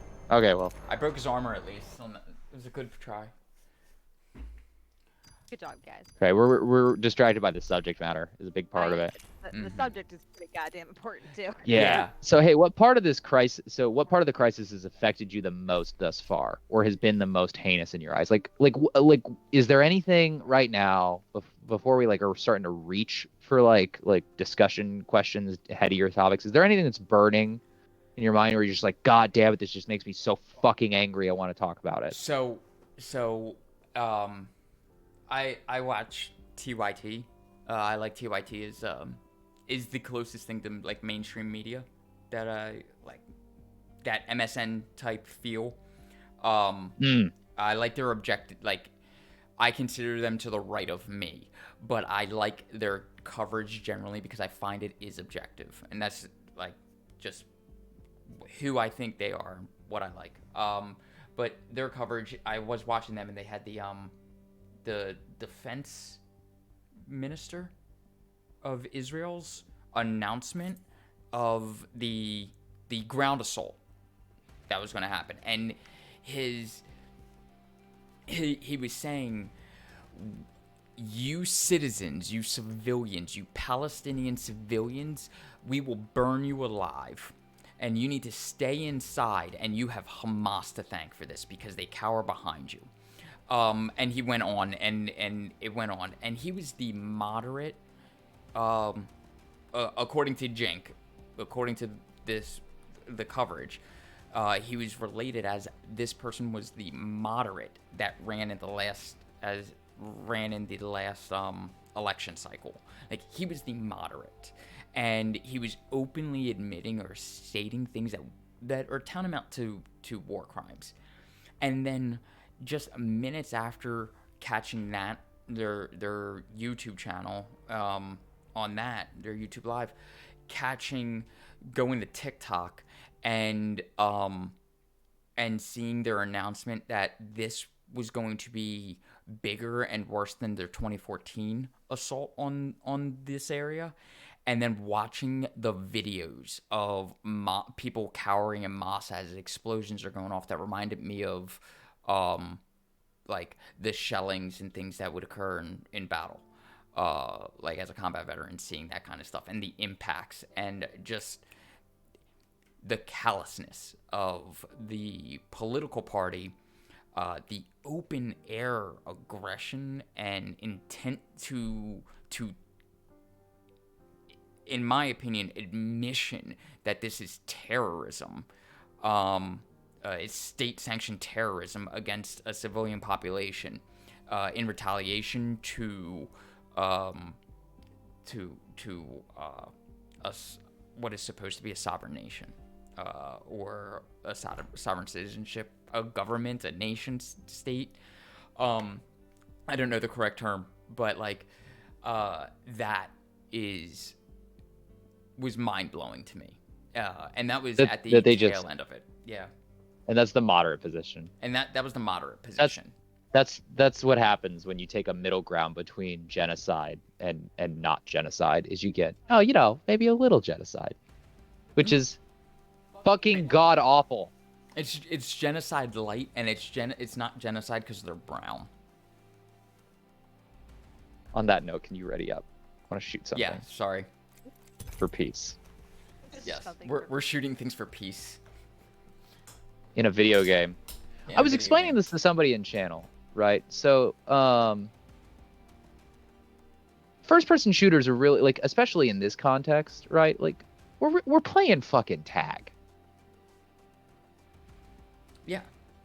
Yeah. That's my argument. This is it's a big variation. It's a big complicated tag / hide and go seek, right? This isn't war, which is something that frustrates me, and we'll talk a little bit more. Yeah, it's more like football, but we'll talk about a little bit like with next week now when we talk about Call of Duty and we talk about their recruitment efforts and stuff, and like the idea that this is war, that and conflating video games with warfare, and how if there's one takeaway like that we can tie video games to the whole situation in Israel and Palestine, is that war is fucking awful. I don't think a lot Right? of people understand how awful It's war just can so actually bad. be. Yeah. And by comparing video games to actual like loss of life, like how just fucking brutal, visceral it is, right? You're just, I don't know. I was defending playing like video games as not warfare, and then I was trying to state why I think that argument in and of itself is ridiculous. I hope it makes sense here in this place. Valkyrie's jump master action. Yes. You did Follow the my best heading. you could to explain it. I you're good.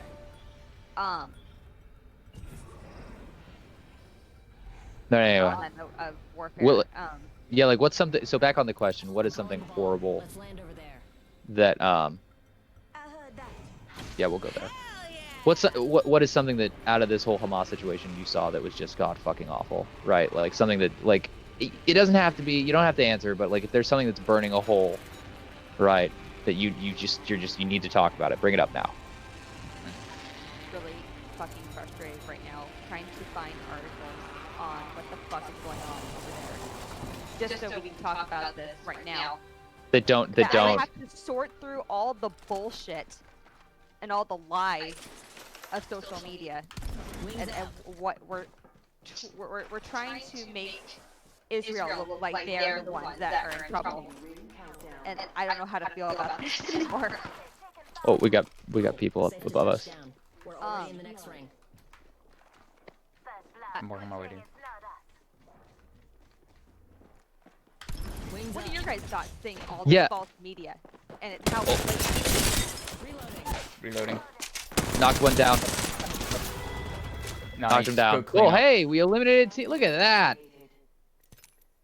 Champion Yeah, wins. so I would notice, I was gonna say, I've noticed the same thing, right? Like we've been seeing, like looking for articles to talk about this stuff. There's so many things that blatantly paint Israel sympathetically at best, or at worst make it out to be that like Israel are the victims in all of this. Like, oh, poor Israel, having to like deal with these horrifying terrorists who are like, you know what I mean? Like Israel is the victim, really, Mm-hmm. right? And it's so fucking irritating, right? I had a quote about that, but now I can't seem to find it in my wall of quotes because I have so many things that upset me. Somebody snuck in about Joe behind us. Biden? Yeah, Joe Biden's really upsetting to me. Here, hold on. Why am I not? Get me out of this. Did I die? Yeah. Oh yeah. We just got party wiped. We just wiped. Somebody snuck in behind us right then. Oh, was- as it I was- was talking, I alt it was tabbed to quite look at funny. quotes and we got wiped. Oh, I'm a moron. It was Okay, funny. I care worth it though. care more about social justice than I do about doing good in Apex. It's worth it Which for the screen grab. Yes, and which is actually a good point because we are playing this game as a vehicle to discuss this stuff because you know me and you met over Gamers for Peace and forming the FPS team, and I really appreciate your commentary because it helps educate me in this space because like you know, I admit how new I am to get in the political spectrum of things, and you're like, I think there's a good balance, and it's a vehicle to talk about the social justice. So, game comes second in these cases on nights like this, For sure. especially when there's a moment is happening that needs to be captured, needs to be talked about, and we can be at the intersection of these things. Because I wish that I had a Gamers for Peace that I came across years ago during my as part of coming back from yeah. the military. I wish right, I could have getting out been of the plugged military into stuff. this earlier. Right. So that I just want to loop it in that while we are playing the game right now, like we're playing a game because we work well multitasking and able to cover this subject and don't want to take it lightly, but the game comes second, so doesn't matter. I did find that quote, so I'll jump to it after we drop. Nice. I wanted to buy you time so you could do that. Did you put that down? Affirmative. I did. I'm the one Okay. who pinged that. Hell yeah!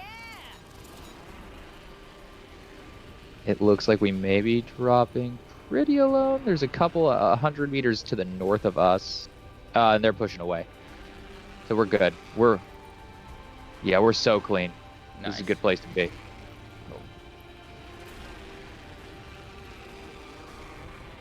I'm going to land, I'm going to grab a gun, and then I'm going to read the piece of... It was actually an article from the History Channel, of all things. I was looking up, like, trying to get some historical context for things.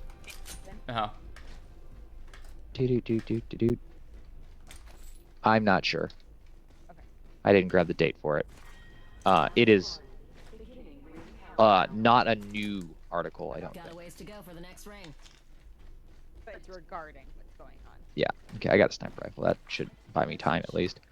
So the paragraph was written, like, to be informative. I thought History Channel might be at least sort of unbiased, right? It's an Islamist political group. This was just a paragraph I pulled out. An Islamist political group called Hamas won elections and took control of Gaza in 2006. So I highlighted in this won elections and then took control, right? Like they're using it, like they won free elections, but they seized power, right? Yep. Since then, Hamas has occupied the Strip, which has become a site for... So Hamas now occupies the Strip, even though they were elected and they're like running things, right?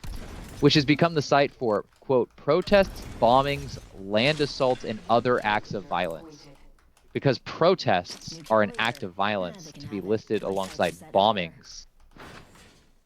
And like, you know what I mean? Like, you see how they conflate like even peaceful actions with like violence on the hands of the Palestinians? If you think about it, it's exactly what they're doing here in the U.S. Oh, yeah. with the whole Black Lives Matter, and And it's the exact same thing. the last sentence in that paragraph is so that this is the whole thing, and then Third sentence is Israel and the United States, as well as several other countries, consider Hamas a terrorist organization. So Israel, the United States, and some other countries they bullied into going along with them because that's how Israel and the United States operate in the global theater. They bullied a couple of other companies like, hey, we'll give you funding or you can't be like a part of this unless you have unless you agree that Hamas, you know, to these things. And one of those things surely is Hamas being listed as a terrorist organization, right? So, duh. Ring closes in a minute, and it's pretty far. Anyway, that just like one paragraph out of what you would possibly consider to be a non-biased source that's heavily pro-Israel, and it just blows my mind. I was pretty upset about that. Helmet here, level 3. Yeah. Like, I don't even know how to follow that kind of thing up, right? That blatant misrepresentation of factual information. Just absolutely blows my mind. And what makes me sad is how sorry, looking at one thing real quick. I can't that's the one thing I can't do is read and talk at the same time. It does take quite a bit of split focus to do that, I think.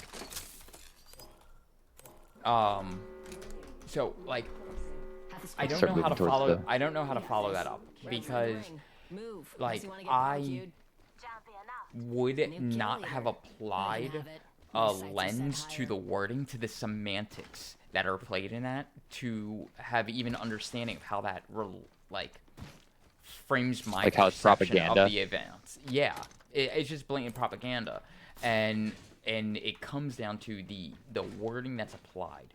You know, they occupied, they took control.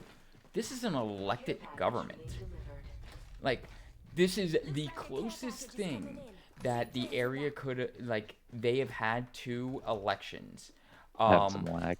And they were heavily interfered with by U.S. interests, and like Israeli interests, to affect the government of what this population is looking to have, like their representation.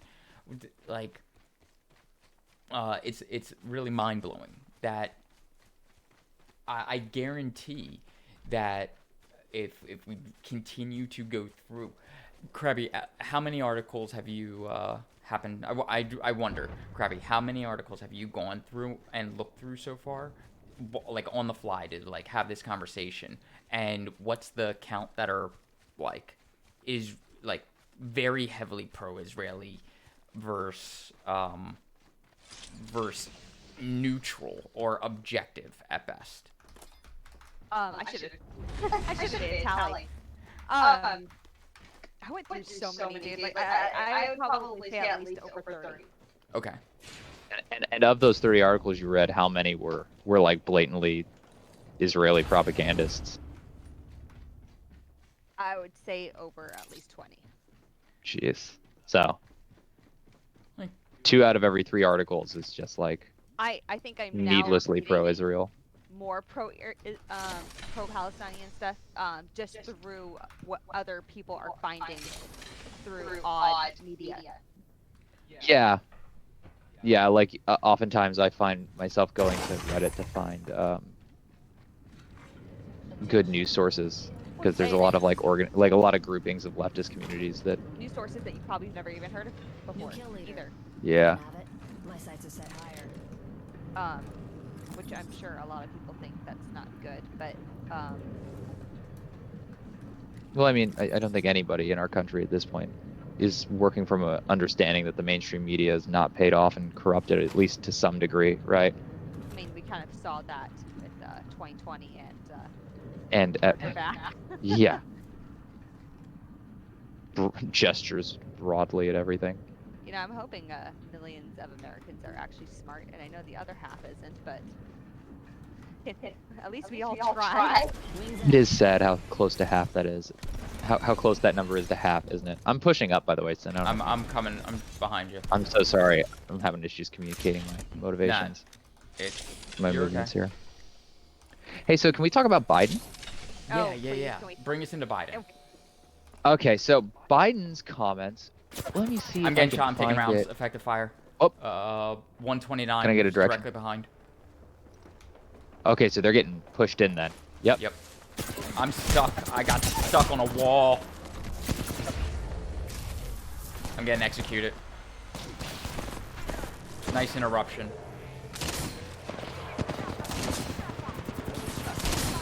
I'm getting flanked, and I'm getting. we could have handled that interaction a lot better, but I was trying to talk about our bastard president. Yeah, let's I'm sorry. No, I'm not. I'm not sorry. Just when I say I'm sorry, what I mean is I'm criticizing Biden from the left, and don't take me for. If there's any libs in the audience, know that when I say that I'm mad at Biden, it's from a place of love, as in I want to yank him left, and not from a place on the right. We want So to we're do the clear. things that the liberals told us we should do if we got him elected, which was get him in and then pull him to the left. And this is how you do it, is by calling him a bastard and explaining to him and giving him a path forward. I want Biden to enact the kind of like social reforms that all the Republicans were afraid he was going to. That's the Biden I'd like. They called him a anyway. communist.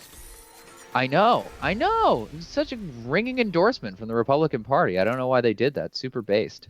Anyway. Fucking president. U.S. President Joe Biden gave a show of support to Netanyahu in a call a day earlier, saying there has not been a significant overreaction in Israel's response to Hamas rockets. He said the aim is to, quote, get a significant reduction in attacks, particularly rocket attacks. And one of the big things that's been in the media is he said that Israel has the right to defend themselves. I don't know about you guys, but I don't think Israel needs to defend themselves from Palestine. I feel like I'm pretty sure. I feel like there's an analogy with regards to bullying in this somewhere, right? Like I feel like in my head, like Israel is like a. I don't want to infantize Palestine, right? Because there are great people who are fighting really hard, right? And there is strength in the Palestinian people, right? But Israel is propped up by the U.S. military-industrial complex and their own military-industrial complex to a point that they're fighting on an entirely different realm, right? Like the kind of tools that Israel is using to just destroy life in Gaza.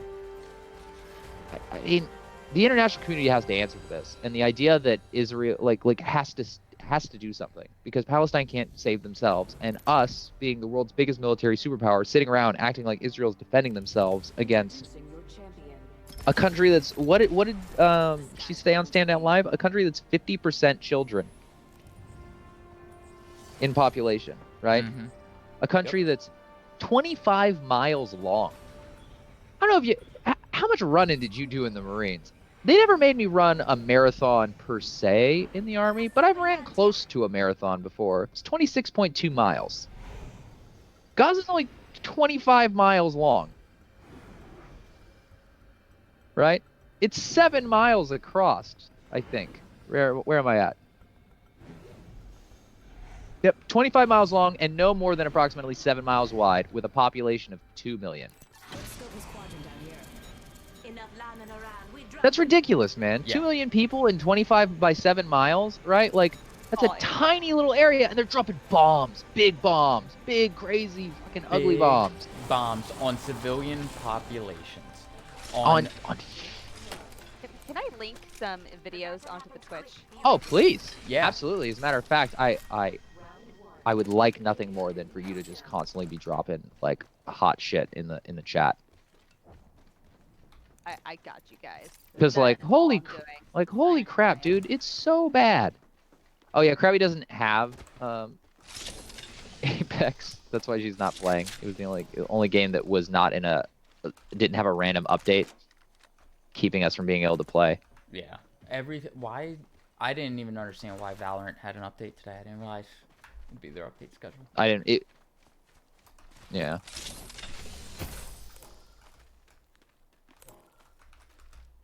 We can scan this area.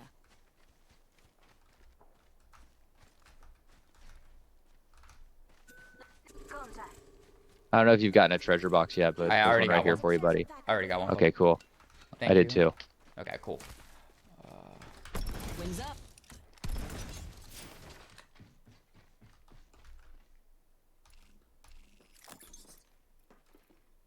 I got. All right, I gotta figure out what weapons I got here. Yeah, I don't have a super great connection to this server, I don't think either. So just be awares.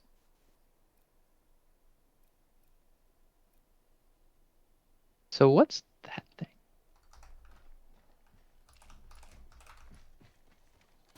Huh. Wings out.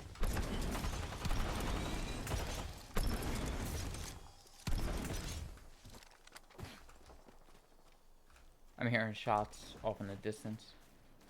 I don't know what this I don't is. know what this thing is, but it was. There it goes. I think it's just Sniper. treasure, yeah. Heavy. Okay. I'm hearing shots off at like 195. Krabby posting those links. Trying to, man. I'm trying to find So- more stuff. I want rings to close sure that we by. have a link to those videos. You can post just the Reddit link in there if you want. That's not a big deal.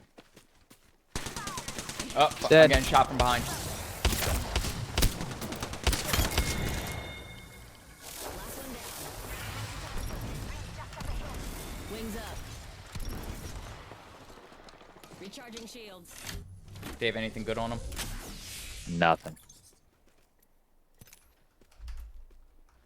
Down to 30 What color seconds. shield did I have? Rings just a little further. Oh, I don't know if there's a hostile over there. Okay. I always do that when I ping a bunch of times, then it's like, there's a hostile. I'm like, oh, no, I didn't mean that. I'm sorry. So what I'll do is after what I'm gonna do is give us a little picture-in-picture on stream in just a second, and I'll pull up one of those videos or two of those videos Alright. and run them while we're Okay. playing. Did you get to full watch stream. the videos before you What's watched that? Yeah, I was it's about to probably ask, trigger warning. Yeah, I was gonna ask. Is it something I want to put on the stream, or I was gonna ask you to use your judgment, Krabby, and let me know. There is no blood, if that's what you're asking. Okay. But What? there is bombings, there is emotional videos on there. And there's one, let me go back to, I did not want to open that. No, that's not what I want. This is a good spot to bunker down. Yeah, if you can sit and cover me. There is I can one do this. article about a guy speaking about the Palestinians being forced from their homes, and he was dragged away by, what was it called again? I'll let me bring this back up for you guys so I can give you guys the exact words. Yeah, this guy was speaking to CNN about Palestinians being forced from their homes, and IDF forced him from his home. Like, while he was talking to CNN, IDF showed up and dragged him out of his house. Oh, we got one here. So I Where at? one Right in front of us. Aye. Oops. is that. Good try. There it is. Ah. Yep. Okay. Perfect. All right. I dropped at least 4. It looks like. Okay. Just for everybody's edification, I don't know how many of those we want to play, but it's all rough. Oh, did you guys see? Oh, so here's another super pain, like horrible thing. You guys saw the one where the Israeli soldier was posting pictures of bound Palestinians pretending to be selling them, and he said 2 for missed 100, 3 for 75. I missed that. Yeah, he posted took a that picture there. of like some prisoners bound and like gagged. Mm. But they're just defending themselves. Yep. Says the President of the United States of America. So give me your opinion, guys. Is Yep. post should I picture in picture and put 1 or 2 of these videos up because people haven't been there or may not have seen this, or is that riot porn? I say we leave. Let's just leave the links up, and if people Cool. want to educate themselves, they can. I mean, they should be listening to what we're saying, right? So, FYI. We have 12 viewers right now. So.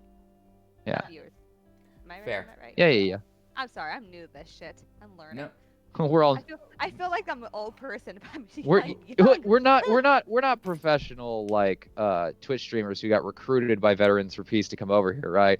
Like No. we're all volunteers that are just trying to do a praxis. yes, like we are new to this streaming thing, so like we're making a lot of judgment calls on the fly, and that's why I want to double check and ask these questions. You know. Yeah. No. I agree. I want to try to find this article for you. Oh, there it goes. Wait, hold on. Unless Mash just has something else that you want to start bringing up now. Oh, yeah. One of the other things is you guys did we talk at all, or did we see the lynch mobs that were going on in Israel, not in Palestine, but of Israelis in Israel finding Palestinian citizens and lynching them? So Because that's been going on. yeah. Here's a quote from one of the signal chats that got released to the press. Translated, obviously. Bring everything. Knives, gasoline, read one message in a group chat named The Underground Unit, seemingly on Signal with several hundred members. Don't be scared. We are the chosen ones. In another message on WhatsApp, quote, gave the location of Palestinian marches in Tel Aviv and said, quote, any Arab you see, you stab. Please come equipped with flags, bats, knives, guns, brass knuckles, wooden boards, pepper sprays, anything that would hurt them. We will restore honor of the Jewish people. Wow. Okay. So. What the fuck? Go ahead, Sid. I'm trying to find. Flabbergasted? Yeah, flabbergasted. I saw video talks about how Israeli civilians or citizens were running and manning checkpoints, and this was like early on over the last week, and they were laughing like at an Arab vehicle that they had it started stoning, or a vehicle that was driven by an Arab, and a person that right. they had identified as Arab. I want to make sure that Yeah. you know, I'm using. I think you're Cool. you're understood. And people are here. I just punched dude out. I just killed a man with my bare hands for peace. That was violent. I don't feel good about it, but there it is. I mean. I think there's more here, by the way. I just wanted to. Oh, yeah, probably, huh? Oh, big yikes. I got him up here by me. Broken armor. Dead. Oh, I like this bow, baby. Oh, man. You seem like a bow kind of guy, Sin. Like, I could see you rocking a bow. Like, it fits your personality, right? I don't know. I'd be like a list at some point in time if somebody wants to give me a chance. Oh, here, I got 2 arrows for you. Oh, So thank you. that's my bad. Oh, thank you. So, yeah, how do we feel about... Oh, you were talking. Oh, You were yeah, talking about so- them searching in a vehicle, and then we Yeah. got engaged. So they let me reshield also.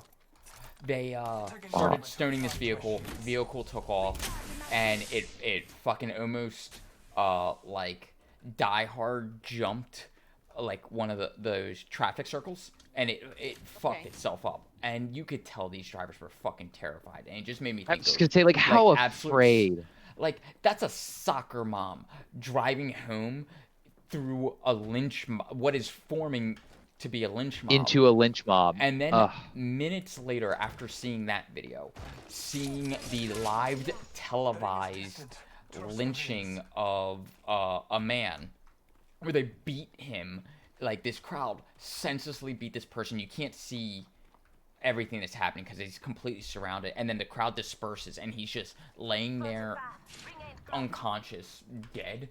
Don't know.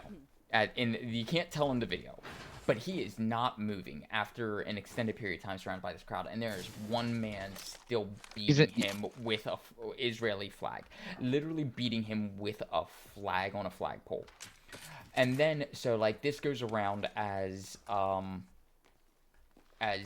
like televised lynching of Arab men, and then I am seeing reports that this man was later identified as being Israeli or a Jew. Yes. And then they didn't believe him. Yeah, and then that is justified. Like that makes it okay. Like people that like are sitting here and celebrating Israel and talking about how this is a defense thing and it's important, all this stuff, are going, it's okay because he was Jew. It's not an issue as much. Like they don't see the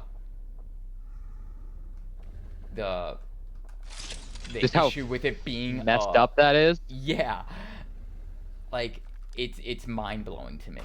I always use mind blowing. It's kind of just in my language at this point, but I'm heavily affected by this inability to apply rational like language to what is